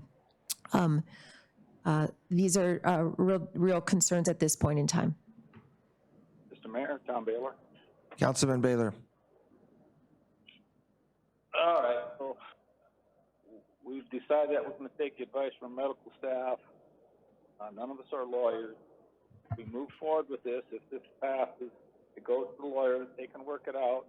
It's got to come back to us for approval, right? This doesn't go into an order until we read it again and approve it. So there's your time to talk with the process and get other input. In the meantime, let's just have the lawyers look at it and get back to us. Our medical team asked for it. We're not lawyers. Let's move on. Let's get the next thing settled. Thank you. That's right, Councilman Baylor. The council's in the process of giving direction here, and there is a motion on the floor. So additional comments by council? Yeah, Mr. Mayor, this is Melina. Councilman Meyer. I don't know what the correct motion would be to make, but if our legal advice is to say 24 hours notice and we're discussing something that we want enacted, could we have a discussion on agenda items for another special meeting that would be in, say, tomorrow at Okay, Councilman Meyer. whatever 24 hours is after this meeting is? Yes, I think we can park that somewhere else on the agenda. You're not speaking to this motion in particular, so we can have that later in the agenda to schedule a meeting or a time to talk about that or put it on our next meeting agenda. Mr. Mayor, Kathy Sherman. Councilman Sherman. I'd like to speak in favor of the motion, and I'd love to see it move forward sooner rather than later. Thank you very much, Councilman Sherman. I think I've heard 4 councilmen now in favor. Are there any councilmen that would like to speak in opposition to this motion? Mr. Mayor, I do not want to speak in opposition, but I would like to say something. It's really hard with the mic mute to get your name in there. So I am in favor of doctors approving these things. My only fear is I don't want to be asking the plant an impossible task. And I don't think Dr. Sanders would do that. So this is a leap of faith, for us a little. So I'm putting my trust in her, and she says she can achieve this. So I am in favor. Thank you, Councilman Gleason. And it may very well be that, anyway, does council have any other discussion on this motion? Call for the question. If there's no opposition, we'll have a roll call vote here. Melina Meyer, Yes. Ann Schaefer, Yes. David Gleason, Yes. Kathy Sherman, Yes. David Allison, Yes. Jeff Guard, Yes. Tom Baylor. Yes. Motion carries 7-0. Okay, motion carries 7-0. Next item on the agenda is the emergency ordinance 1085. That's an emergency ordinance of the City Council of the City of Cordova, Alaska, amending Cordova Municipal Code Chapter 3.45 to add Cordova Municipal Code 3.45.090 entitled Emergency Mandates, which requires compliance with emergency mandates adopted by the city and imposes a fine for mandate violations. That's on page 12 of your packet, and I will entertain a motion. Move to approve. Have a motion by Councilman Gleason to approve. Is there a second? Second. And I hear a second by, if you could say your name, it helps a little bit, but was that Councilman Schaefer? Yes, sorry. Okay, thank you. And Councilman Gleason, would you like to speak to your motion? Well, I'm going to defer to the city manager because a lot of stuff happened in trying to get this on the agenda today that I don't know about. So I am in favor of it, but she might be able to explain it better. I'm going to defer to Chief Hicks. What would you like to know? The question that we discussed earlier was one of the reasons that we didn't get it initially in the packet was that we didn't have all the information about how we could put this in play, given the state and other things that we were looking at. So our attorney wasn't able to get it done yesterday, but she was able to get it done today and got advice from the higher levels. And Chief Hicks had some concerns about it this morning, and he had an opportunity to talk to our attorney, so I'm going to let him speak to that. Okay, yeah, I was kind of concerned because of the mandatory court portion of the ordinance, but as Holly explained, because it's under the emergency mandate, we can have a mandatory court appearance because the $500 fine is not on the bail schedule. It would take changing the bail schedule and a whole lot of other stuff to make it work. So Helen Sherritt, who's very high up in the Alaska court system, she was the one that provided the information to put that wording in there. She's very well respected and really knows what she's doing. So this is written appropriately. So that's my recommendation would be that it would work just fine. Okay, does that answer your question, Councilman Gleason? Or is that the information you wanted? Yeah, I didn't have a way to, we saw this about 5 minutes before the meeting started, so I wasn't able to ask Helen how she got it on there. My information this morning was that it wasn't going to make it. So this is a way that we can defend our community, and we are going to have an influx of people that don't live here, and they may not feel as they might not care about this community like we do. So this is a way to hammer them if they're not following the rules. So. Okay, thank you. Would other councilmen like to speak to this motion? I do have a comment, Mr. Mayor. Councilman Guard first, and I didn't hear the second one, but Councilman Guard. Yeah, my question on this is, and again, we got this on short notice, but as I read through it, it looked like a one-time $500 fine. Not even per incident. I don't know what our dollar limit is we can put on for fines, but I know we've got a $1,000 littering fine, and that doesn't seem to stop people from littering very much. I think if we're going to try to get people's attention with this, we need a higher dollar threshold there. So Councilman Guard, are you proposing an amendment? Not at this time. I'd like to ask, like I said, I don't know what our dollar limit is for what we can legally fine for this. I would like to see it on a per incidence deal at least, so there can be multipliers on it if somebody is not a good community member under this. So I think I'm hearing that you're uncomfortable with this level of fine, but you want to see if we can do more, but you're not going to propose an amendment. Not until I hear from staff on what our levels are we can go to with dollar fines. It's the biggest fine we can legally do. I don't think we can do more than misdemeanor. I don't think we have that information available. I don't think we have that information available for you right now, Councilman Guard. So you may have to make a decision without it.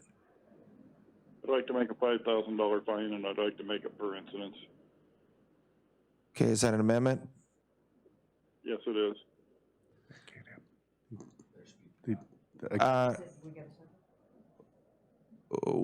Before we get, yes, we need a second before we can speak to it. So are there any councilmen that will speak to that, to second that amendment to the motion?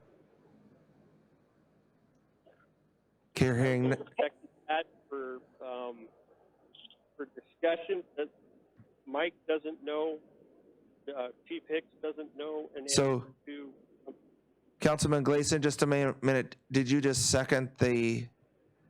I did. Okay. Seconded, purpose of discussion, yes. Okay. So now that we have to discuss it, I think Chief Hicks has something to add. Okay, normally our bail schedule for the city has, for violations, it has certain dollar amounts, and I don't know what the limit is. Some are 300, it may be 500 now. I'd have to look in the ordinance or in the code to see what the bail schedule goes. And whether there's a progressive fine schedule for some of these, I think there are. But if you get over a certain dollar amount, it comes into the misdemeanor range, which is a criminal offense. And if we write it as a criminal offense in our code, we have to provide the defendant with a lawyer, we have to have our own prosecutor, and we have to have our own magistrate, which we don't. That's why we cite under state ordinances and laws. So $500 is probably an appropriate number that was agreed to through Helen Sherr to the court system and the lawyers. Councilman Guard, maybe I can help you. I just had an idea that could help facilitate this. Would you like to amend it to like $500 or the highest amount allowed by code? Up to $5,000? I could. Or just I could live with that, but I don't think at $500, or if that's what's allowed by code, that we've got a very effective defense mechanism here. Okay, Council. I understand the restrictions. You bet.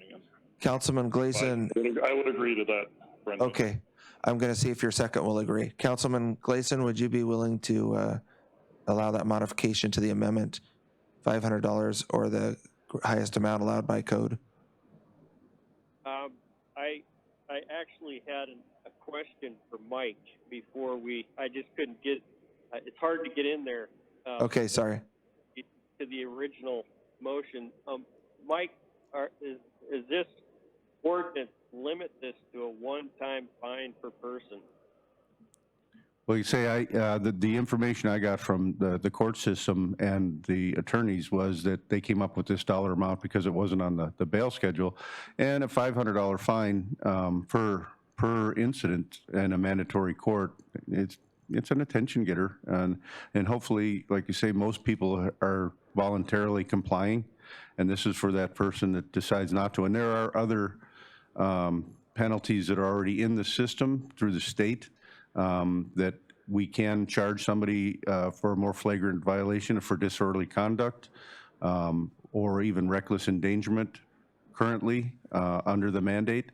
And they had an incident, I think, up in the valley where one of the state troopers arrested somebody and they spit on the trooper and they told the trooper that they had COVID and they were charged with terroristic threatening. So there are other tools. I think this is a good attention getter. Okay, so if I'm understanding you correctly, you can give this ticket out to the same person more than once if you catch them continually violating. That's correct. We can issue it more than once. Yes, that's correct. Okay, yeah, that's all I needed to know. And Clay, yes, I will agree to the 500 or up to 5,000. Okay, so Councilman Guard, would you like to speak to your amendment? I just think we need to get everybody's attention as much as possible. I know that most people coming into this community are going to be, most folks have long-term connections with the community, and they're going to be as concerned about the community as those of us that live here.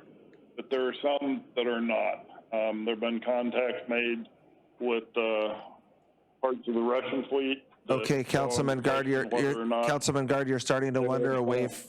You're starting to wander away from the merits of your amendment here. Okay. End the comments. Okay, Councilman Gleason, would you like to comment as a second on this amendment? My previous comment stands. Okay. So, Council, your manager would like to interject something here. She's checking with legal while we're having these discussions to help facilitate and get you answers. And so she would like to add something here for Council. I'm just going to reinforce what Chief Hicks said, is that we can't impose a fine that high without taking significant additional steps because of due process protections, and the court will not impose it. So she's recommending the lesser amount, which is defendable. And if we go higher, then we are going to have to modify our code. So to help Council, I think the key points are that the $500 fine is per incident, that the police chief, who is your enforcement officer in the incident command team, has the ability to impose stiffer fines if there is other activity involved, and that your legal counsel is recommending that $500 is appropriate, and raising that amount might require additional work. And that's all speaking to the motion, the amendment to the motion that's in front of you right now, which is $500 or the highest amount allowed by code. Would council like to speak to that amendment further?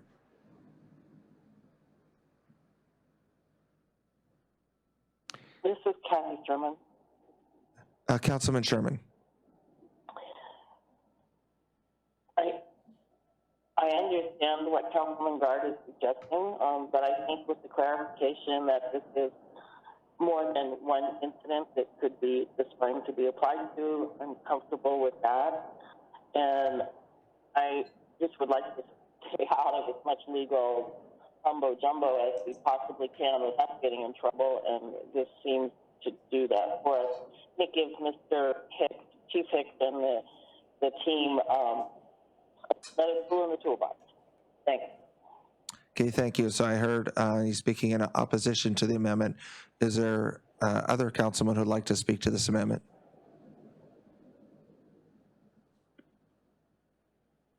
Hearing none, roll call vote, please. On the amendment, David Allison, Yes. Jeff Guard, Yes. David Gleason, Yes. Tom Baylor, Yes. Melina Meyer, Yes. Ann Schaefer, Yes? Kathy Sherman. No. Motion carries 6-1. Okay, so I'm sorry, no, they all voted yes, I heard. Oh, was Kathy Sherman a yes? I was not. I was a negative. No. Okay, I'm sorry, thank you for clarification. I thought I heard a yes there, so just trying to get the record straight. Thank you. So the motion as amended is now what you have in your packet, except that the fine is $500 or the highest amount allowed by code. Up to 5,000. Mayor, Up to 5,000. Councilman Baylor. Can't do it. oh, what, you know what, I stepped over you. The Can't do it. maybe you better read that. I thought the amended motion was up to what the law allowed. You're saying 5,000, but. Yes, okay, that's right. Okay, it's $500 or the largest amount allowed by code. Okay, thank you. Two questions. One, does the chief support this? Because he's going to have to enforce it. And does this take 2 readings? Because this, I literally just got this a little bit ago, and I would rather have some time to digest and think about this and approve it at the next meeting. So does the chief support this?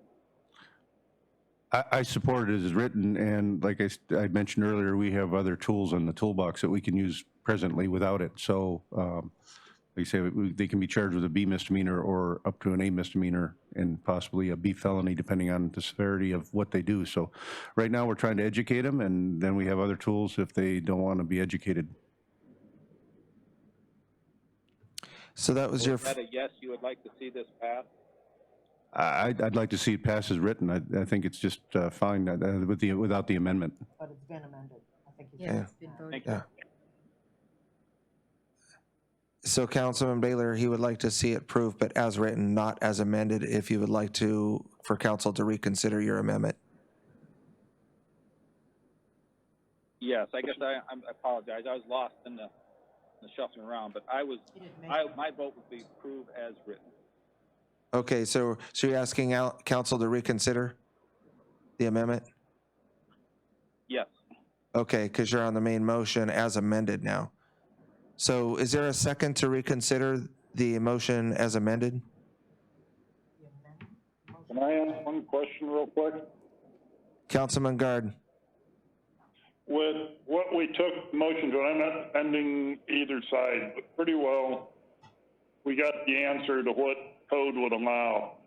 So it's $500 or whatever code would allow, and to stay where we are within the code structure, $500 is it. So I think it's kind of a moot point motion. It's not changing anything. If the chief would feel more comfortable with it, change back to the original ordinance. So it's, I have okay, no problem with that. But okay, we can get there, Councilman Guard. If you say second, modification motion is what we ended up with. okay, if you just say I second Tom Baylor's motion to reconsider, we can get you there.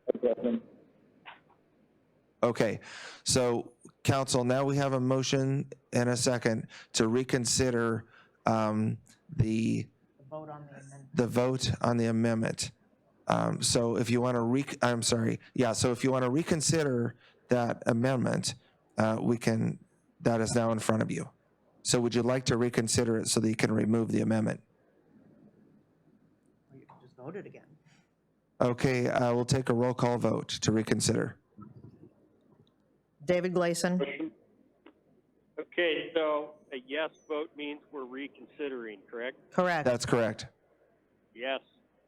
Kathy Sherman. Yes. Melina Meyer. Yes. Yes. Yes. That was a yes. Ann Schaefer. Yes? David Allison. Yes. Tom Baylor. Yes. And Jeff Guard. Yes. Okay, so we're reconsidering amending this, and Councilman Guard, you made the motion to reconsider. Would you like to withdraw that motion? I'm sorry, you made the motion to amend it. Would you like to withdraw that motion to amend? I will withdraw my motion to amend. Is there any objection from council from withdrawing an amendment to the motion as presented? Hearing none, that amendment has been withdrawn. So now we're back to the main motion to accept ordinance 1085 as presented in the packet. Call for the question. We have a call for the Mr. question. Mayor, Councilmember Allison, I have a comment first. It's 11. Councilman Allison, please. I support the motion. I think if we write a couple of fines, it will solve the issue pretty quick. But I want to be sure that we go out and advertise. We let the canneries know that this new fine is in place. That we add this to our posters or whatever. Get it advertised and then make sure that the first couple of people get in the police blotter in bold letters so that people know that we're serious about it. But I don't want it to become a Nazi state and be looking for people to write fines to. I want to be careful that we don't do that, but that we use this as a tool to get the serious offenders off the street. Thank you, Councilman Allison. Further discussion on the main motion. So we had a call for the question. Is there any objection? Okay, hearing none, roll call vote, please. So on ordinance 1185, David Allison, Yes. Melina Meyer, Yes. Kathy Sherman, Jeff Guard, Yes. David Gleason, Yes.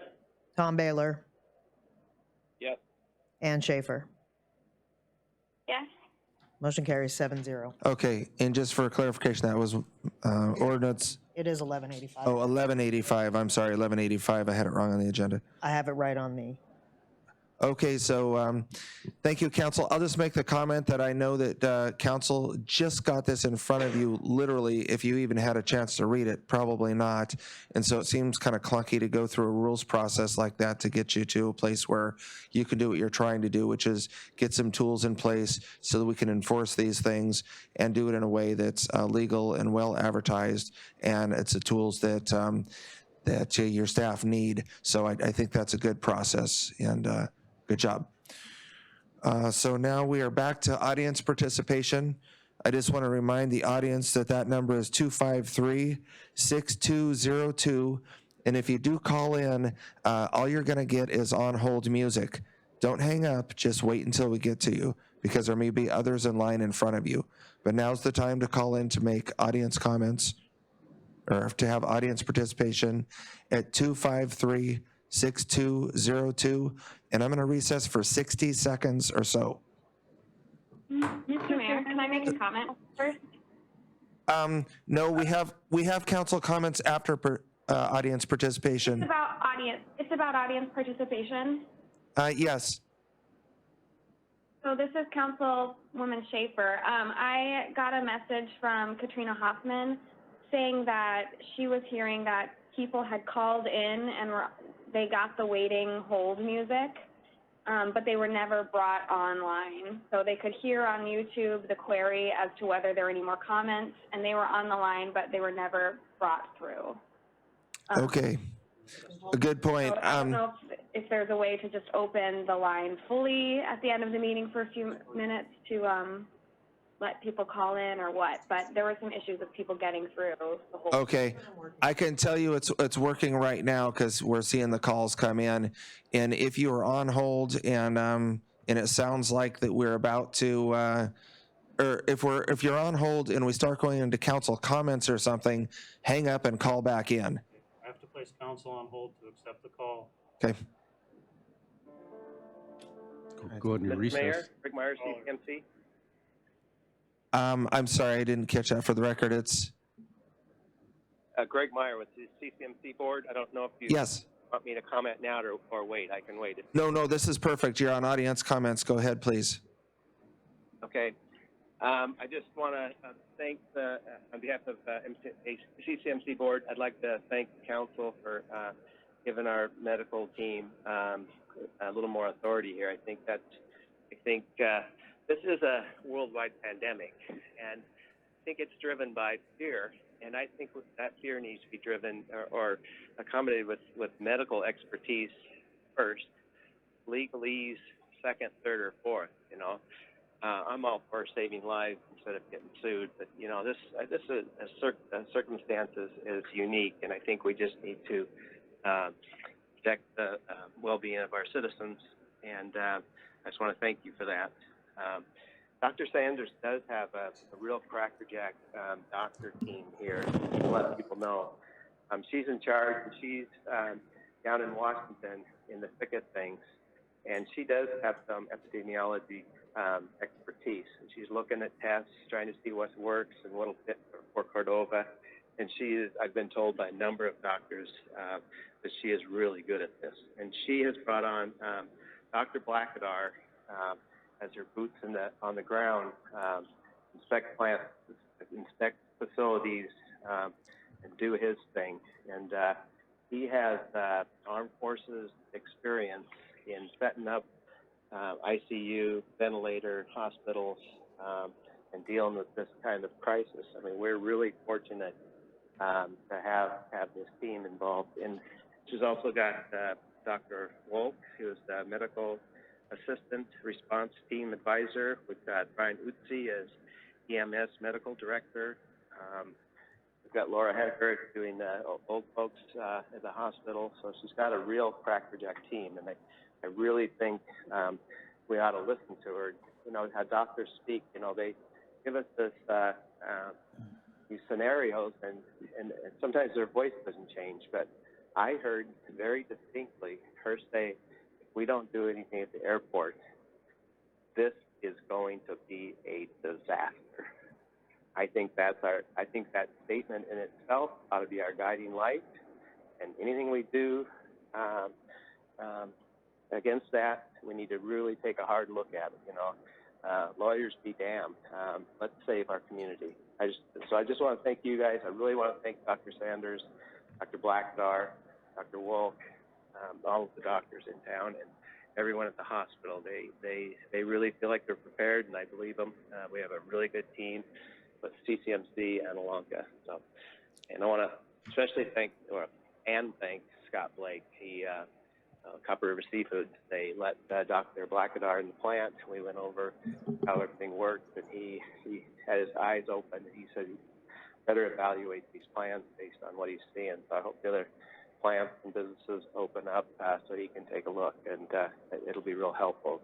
And you know, we want to process too, but we got to save lives first. So thank you. I'm out. Thank you. Do we have a next caller for audience comments? Yeah, hi, Clay. Brett Bradford. Can you hear me?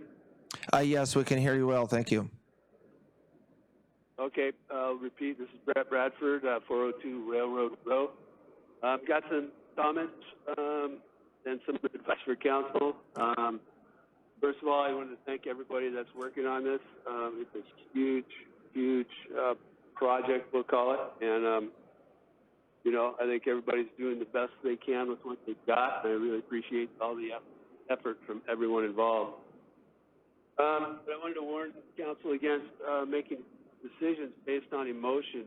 I think, guys, we need to take a breath and make decisions based on logic. I think using the medical field on a bunch of our decisions is a good idea. In that vein, fear does not trump a constitutional right. So if we start making decisions based on fear and we trump right, it's gonna get real messy. Second thing I wanted to talk about was the communication system. And it's another one of those we're doing the best with what we've got. But we're going to be having virtual meetings. Everyone is for the foreseeable future, and I think it would be a good idea for council or the city manager to get staff to find a better way to do these meetings. I mean, this is working and it's fairly effective. But there's a lot better ways to do it. There's a couple of council members out there that it sounds like they're using speakerphones, and those are difficult to understand. As you know, you almost counted a nay vote as a yay. So Anyway, let's see what else I got here. Also, something else, I think, it seems to me, from my point of view, that most of our efforts are aimed at keeping the virus out of town, keeping people out of town if we can. But I think something that we might want to think about is to start to focus on isolating or taking really good care of our most at-risk citizens, our elderly, our folks with immune deficiency issues, things of that nature. I just wanted to mention that. And lastly, I wanted to convey something that Jim Callander told me years ago, was that attorneys are paid to argue. So when you get an opinion from an attorney, just remember there's another one out there that's getting paid to argue that opinion. So keep that in mind. And that's about all I got. Oh, one more thing. Please, and I think Dave Allison might have mentioned it, if you guys can get the word out about this ordinance 1185 that you just passed, and get that information out to people so that they know that these mandates have some teeth to them, I think you'd get a lot better response from the community. So anyway, that's all I've got. Thanks a lot for your time. Thanks again, everybody, for doing what you're doing. I'm out. Thank you, Brett. Thank you, Mr. Bradford. Do we have other audience comments online? Yep, I'm going to place council on hold.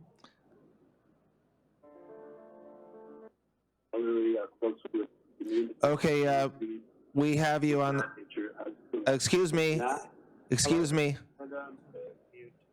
Mute your YouTube, please, and then state your name for the record, please. My name is Andrew Smallwood. So when you get an opinion from an attorney, Mute your YouTube. So, Andrew, we're having a hard time hearing you because there's YouTube or something playing in the background. No, I've turned it off. Okay, we have you clearly now. Thank you. Okay, thanks, Clay. I have a very specific concern in town with a retail establishment that does not appear to be responding to the situation. And I'm wondering what sanctions the city can take to basically enforce compliance. I think this ties into what you've been talking about. Andrew, I think if you want to call the city manager or me directly, we will get that to the incident management team so we can reach out and remind them of the mandates and that we now, as of a few minutes ago, have fines in place to enforce those mandates. Okay, great. Thank you. And I guess that applies to anybody else who observes something in town. That's correct. Okay, thanks a lot. Thank you for calling. Jason, are you showing other callers on hold? Yep. So we have another one on hold we're going to go to, and I just remind the public while we're doing that for callers to please stay on the phone so that we can get to you.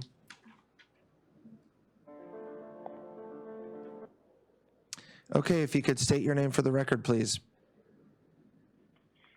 Hi, this is Kinsey Justa. I'm at 601 Spruce Street. I just have a comment regarding the discussion that you guys were having about issuing fines to folks in town who are not complying with safety measures. Council member mentioned that if these fines are going through, that we also need to communicate really clearly with the community what the safety measures are so that everyone can be in compliance. I totally agree with that, and I just also want to remind council that we have a diverse community, and I think it would be a good idea whenever that information is ready, if it could be produced in multiple languages, including Tagalog, Russian, and possibly Vietnamese. That's all. Thank you very much. I appreciate your comments and suggestions there. Thank you. Tagalog, Russian, and Vietnamese. Yep. Another caller.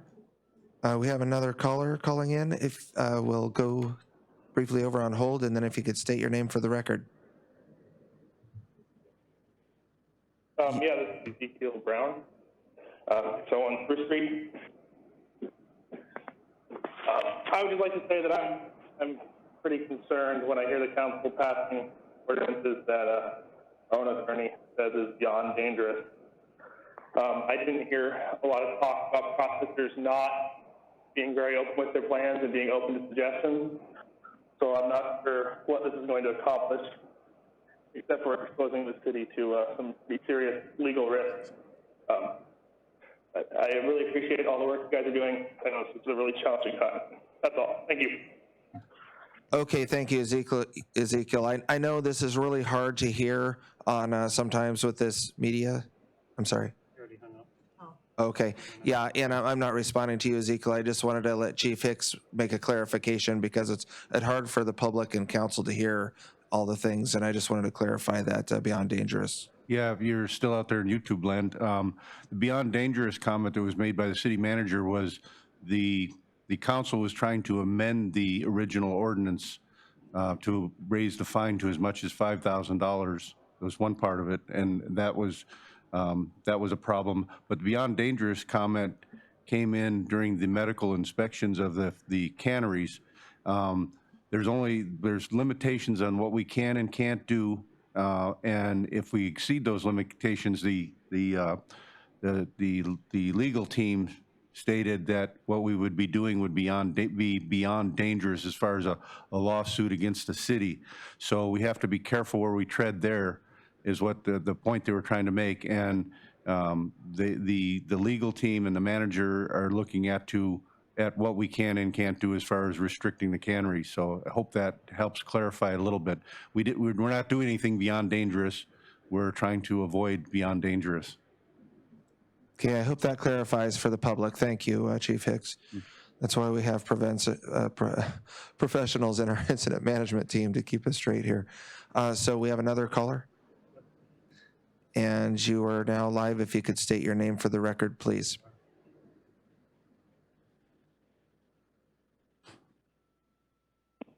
You are live. If you could state your name for the record, please. Oh, you bet. This is RJ Kopchak. Thank you, RJ. Yeah, go ahead with your comments, please. You bet. So I, again, appreciate everybody's effort. I think that the greatest face right now is getting the pinnacle defined. Clay, I would like you to take charge and start issuing the directives that your great leadership under the ICS has to get them to implement plans. And I know it's going to cost money. So as well, I think you guys need to come up with a budget and get some folks hired. During the chaos of the oil spill, we got some money immediately to get staff on board to get things going.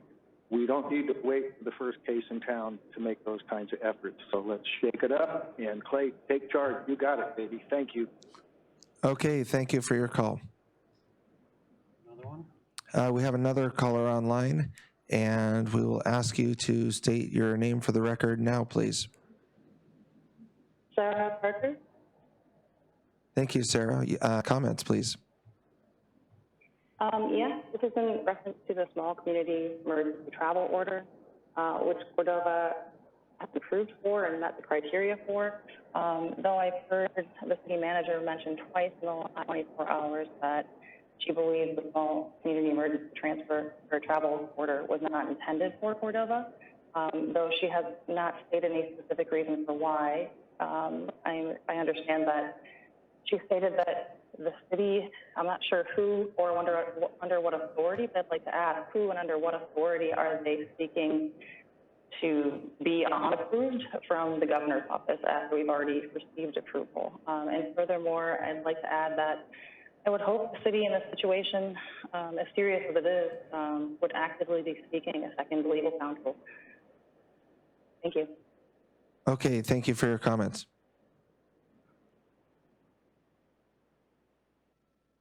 Do we have another call? It doesn't look like we have any other callers calling in online, so we can go to council comments. I'll just make one last reminder. That number is 253-6202, and you will get on-hold music until we recognize you. So we'll go to council comments, starting with Councilman Baylor. We're getting a call. I'm sorry, we just got a call. Do we still have council online, please? Okay, good. And Mr. Mayor, I have a question before we move on to council comments, just after we're doing. Yes, we do have people calling in, but yes, your question, please. Should I ask it now? Yes, is this Councilman Schaefer? This is Councilmember Meyer. My question was, it sounded like to me the advice we were getting from the attorney about the medical personnel approving these plans is that because we didn't announce it in our agenda, that could be the problem with it. That was my understanding of it. I could be wrong. But I would suggest that we set a time in this meeting right now to talk about doing a special meeting. So if our attorney does say that, or does indeed say that we need to reapprove that medical approval process, that we're doing so with enough notice. Councilman Meyer, I'm going to make a space on the agenda between audience participation and council comments for council to add an item just to schedule the next special meeting or whatever you need there. So we'll go back to the phones because we do have an audience calling in to participate, and we will go on hold briefly to recognize that caller. Oh, it looks like they hung up or we lost them, so. Try again. Okay, we will, before we go to council comments, would council like to schedule a special meeting time? I'd like to just say that Native Village of Eac Tribal Council was also looking for a special joint meeting with council. I was going to try to schedule that for tomorrow at 3. Would that, can we just shoot for 3 o'clock tomorrow afternoon, Councilman Meyer? Yeah, I think that would be good. We can add this medical one question to it. And I would also like to suggest that we go ahead and add mandate 12 attachment B to the fullest extent that has been given authorization by the manager. I know we're, or by the that mandate. I know we're still waiting for correspondence from the state, but I think we need to have it in print on an agenda item for council to discuss and debate. Okay, so you want that in that agenda as an informational item? I would like it as an action item. Okay. If we need to refer it back to staff at that time, we can, but I think it needs to be an action item on our agenda so we can speak about it. Okay, I can do that as mayor, but to be honest, I really want to make sure council has its full authority and decision-making during this emergency time, so I'd like to hear another councilman second that, to put that on the agenda. I'll go ahead and Sherman, I'll second. Okay, I heard at least 1 second in there from Councilman Sherman, so we'll put that on there as a action item, 12B.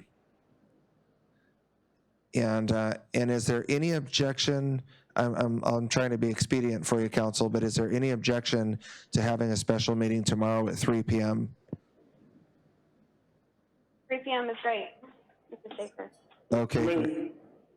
So we'll probably do it as a joint with tribal council first. There'll and probably then do our items after. Exactly. We'll structure that like you need between now and then, but it may be a joint council meeting, but for sure you will have a special meeting time at 3, and if nothing else, it will have that 12B on there for action. And Mr. Mayor, attorneys. Councilman Baylor.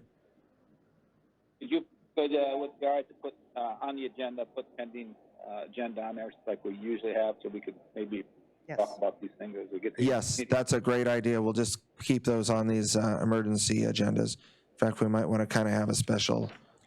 And can I say one more format. thing about agendas? I was going to suggest that next week's regular meeting not be called a regular meeting. I'll cancel the regular, and that will be also a special meeting, maybe at noon even, just so that if things come up really quickly to put on it, it's silly to do it in a regular format. Is there any objection to that? On that, I like that idea. Okay, yeah, I think I hope we're capturing the idea that this is kind of a special time, and as we come up with a special meeting agenda format, that we can just use that going forward, that acknowledges that we're using these, call-in and media and leaving places for things like pending agenda and so forth. So, And maybe that splits the difference between a big, bulky, regular agenda and a little more nimble agenda. So is there, yes? That's Dave. Gleason, just, I don't know if it's too early, but at some point we're probably going to invite the manager of Alaska Airlines to take part in the meetings where we're talking about travel restrictions. Just throwing that out there. We can, okay, well, we can think about that. Maybe that's something to discuss in the pending agenda that we'll have at tomorrow's meeting. Okay, anything else for? I wanted to bring it up. Okay, yeah, no, good point. So, Chief Hicks? We can ask the Alaska Airlines question, we can ask, but my understanding under the mandate is they're very limited on what they can do as well. They can ask people if they're essential travelers, and the person says, yeah, I'm an essential traveler, and they have no way of verifying that. They can't stop them, they can't turn them around. So if the person lies to them, they just come on through. That's my understanding of the governor's mandate. But we can certainly, through the management team, I can talk to the incident commander, Paul, and we can give a call out there and talk to Alaska Airlines and see if we can get some feedback on that for you. All right, this is Melina. I actually have a question that came up, and I thought while you were answering that, Chief Hicks. Could we ask Alaska Airlines if somebody comes in and they aren't essential, say we get our protocol in, would they allow us to, would they fly that visitor out of Cordova on that same flight? Maybe that could be a question for Alaska Airlines when you do talk to them. We could ask them, but according to the mandate, they have no obligation to do that, and they won't do that, is my understanding. But well, because we're going to contact them anyway, and we'll ask that question for sure. Councilman Meyer and Council, what I could do maybe is we could reach out to the Alaska Airlines terminal manager and ask them as a special speaker or, a guest speaker at the beginning of the agenda so you can hear straight from her. I think I heard council hearing they like to hear things firsthand through this process. Is that? Roger, so I think it's important for the public more than us to hear what she has to say. Yeah, I think that's a good idea. Okay, thank you, Councilman Gleason. Anything else, Councilman Meyer or any council for pending agenda and helping us kind of clean this up or get a process that works for you? One quick question is who's going to ask her to do that? Well, if it's for council, Susan would as a city clerk. Okay. And I or don't Helen. want it to fall through the cracks. If I you say, want us to do it, yeah, we'll do no, it. that's a good point. We don't want council's request to fall through cracks. So Helen had to go back to her office, but Susan's here, so she's captured that. So do we have anyone else in the audience there? Okay, so council comments now. Councilman Baylor.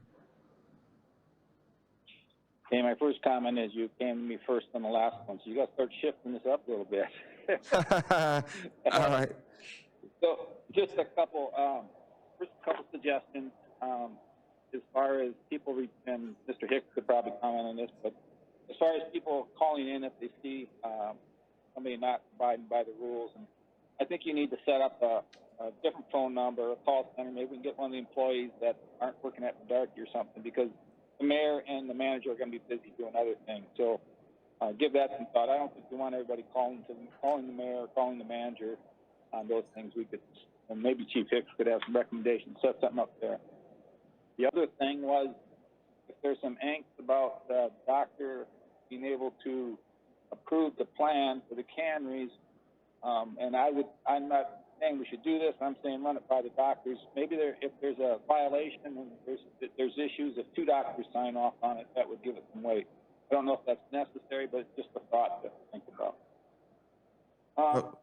And the other thing is, I appreciate, as everybody does, appreciate what's going on, and as we got the briefing this morning, or the first part of this meeting on what's been started since January, what you didn't hear was the realization that we had to start this process up. What you didn't hear is we met with City Council, the mayor, and the manager. We discussed the issues, and we took their input. We told them our concerns, and we we listen to what they would like to have, their policies. You were totally left out of this loop. And I think if you see what happened here today, you had a request from medical staff, and you had the emergency staff saying, well, we'll look at that and get back to you. You have counsel saying, no, let's act on it now. We've got the lawyer, we've got the funds, let's move. So that's how we can work together. As long as we're getting the information, I think this thing will work out. And it also gives the public a great opportunity to hear what we're doing and create some confidence. So we need to have access. I would say we need. I think councilperson, somebody should be invited in to listen into these meetings that the incident command has, and council needs to be kept informed. And I think these things would run a lot smoother. So thanks, everybody. Okay. Good comments, Councilman Baylor. And I just want to ask, Councilman Sherman, is a PIO, do you attend those meetings as a PIO? I have not been attending them. I wouldn't be able to call in and attend them. I'm not physically going to attend. Okay, I was just checking because I thought that may have crossed that bridge for Councilman Baylor anyway. So, okay, thank you, Councilman Baylor, for your comments, and Councilman Sherman, we can let you take comments next. Okay, well, I guess I will make a point of calling in because I think that would be helpful. I am compromised, though, so I'm not going to attend in person. I was going to follow up, too, on Andrew Smallwood's comment. I thought that was a really good one, and I agree with Tom that can't just have this call put to the mayor and the city, and I would suggest that they use Cordova Prepared at yahoo.com. Send them in an email with the information, date, time, everything in specific, and we can forward that on to the incident management team and most likely Mr. Hicks. That's all I have. Okay, thank you, Councilman Sherman. Councilman Guard. Yeah, again, I'd like to thank everybody for everything they're doing on this. I know that no process with this many moving parts in it is ever smooth right out of the chute. I know that we're working on smoothing it up communication-wise and where we've all got our input into it. So I thank everybody for everything they're doing on this. We talked about issues with integrating how processing may work here this summer. I think we need to focus somewhat on incoming fleet. There's information out there that there are portions of the incoming Russian fleet that are going to be coming in to show up a week before the fishery starts and are not going to recognize any authority from the city or the state on how they act when they come to fish. So I'm not trying to throw fuel on a fire or start fears or any of that, but it's something we need to look at as things are moving along here. Okay, thank you, Council. That said, I will end my comments. Okay, thank you, Councilman Guard. Councilman Meyer.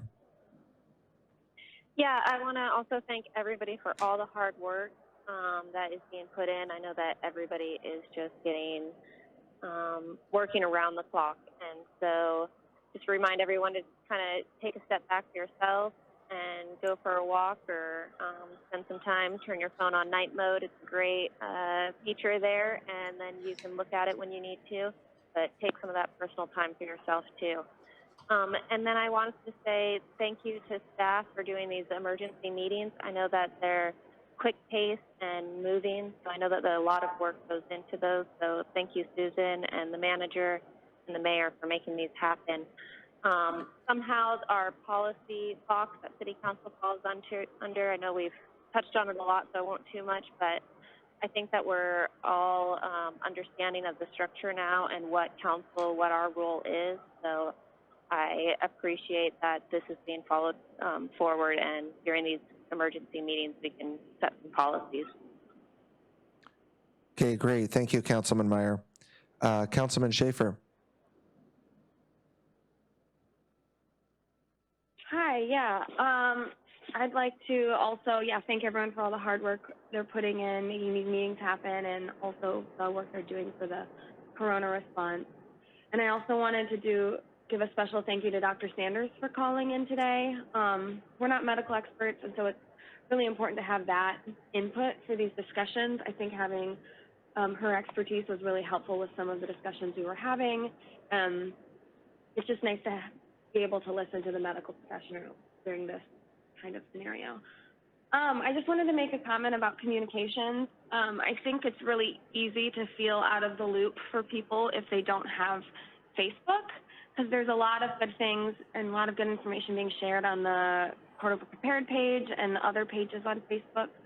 And I know that the press releases are being posted on the Cordova City website, but we have that Cordova conversation infrastructure already set up with the email list. And so I think with all of these special meetings that are coming up, I don't think it would hurt to advertise the special meetings, even the daily press releases send out in those Cordova conversations, just to keep everyone a little more in the loop, people that don't necessarily have Facebook. So that's all I have. Thank you. Thank you, Councilman Schaefer, and I see Susan nodding about your suggestion and taking notes. That's a great idea. Councilman Ellison. Yeah, I'd like to thank the incident management team for their work, as everybody else has. We know you've been working hard and appreciate that. And but I'd just like to ask them to keep council in mind when they are making decisions and putting things out to the public, that I'd rather hear it from Heather or Paul, somebody from internally, before I hear it on the radio and social media. Sometimes that, we get calls, comments on something that's out there, and then I got to go to Facebook to find out what the heck they're talking about. And that's not the place for us to be getting information as council members. For a comment for you, Mayor Copeland, I know this is pretty stressful on you, and a lot of weight on your shoulders. But remember, you've got 7 others around the table with you that also have shoulders. You can help carry that burden, and certainly utilize that. We're all willing to help wherever we're needed, and utilize where you need to. And thanks for all the work you've been doing. Okay, thank you, Councilman Allison. And just to give you a little bit of ease there, the incident management team has kind of kicked me out of their hair and told me to go be mayor for a while. So I'm trying to do a good job of facilitating these meetings for you, because it can get a little tangled. Thank you. Councilman Gleason. Yeah, I'd like to say thanks to Helen and Clay and Susan for all their hard work, and thanks to Mike for coming out of retirement, or postponing retirement. Almost made it.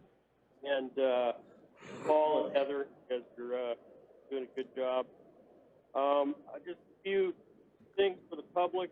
I've been doing my shopping over the phone and doing taking advantage of the curbside pickup, and I'm just going to advise citizens of Cordova to start doing that, because I do think that's where we're headed. Also at the gas pumps, make sure you're hand sanitizing. That's an area that is high traffic. Follow the mandated protocols. That's our defense right now. And now we got an ordinance to try to keep people that are going to be arriving while towing the line. So thank you, everybody. Thank you, Councilman Gleason. And there's only one item left on the agenda. And I would entertain a motion to adjourn. So moved. If there is no objection, and I will pause for a minute, we're adjourned. So remember that you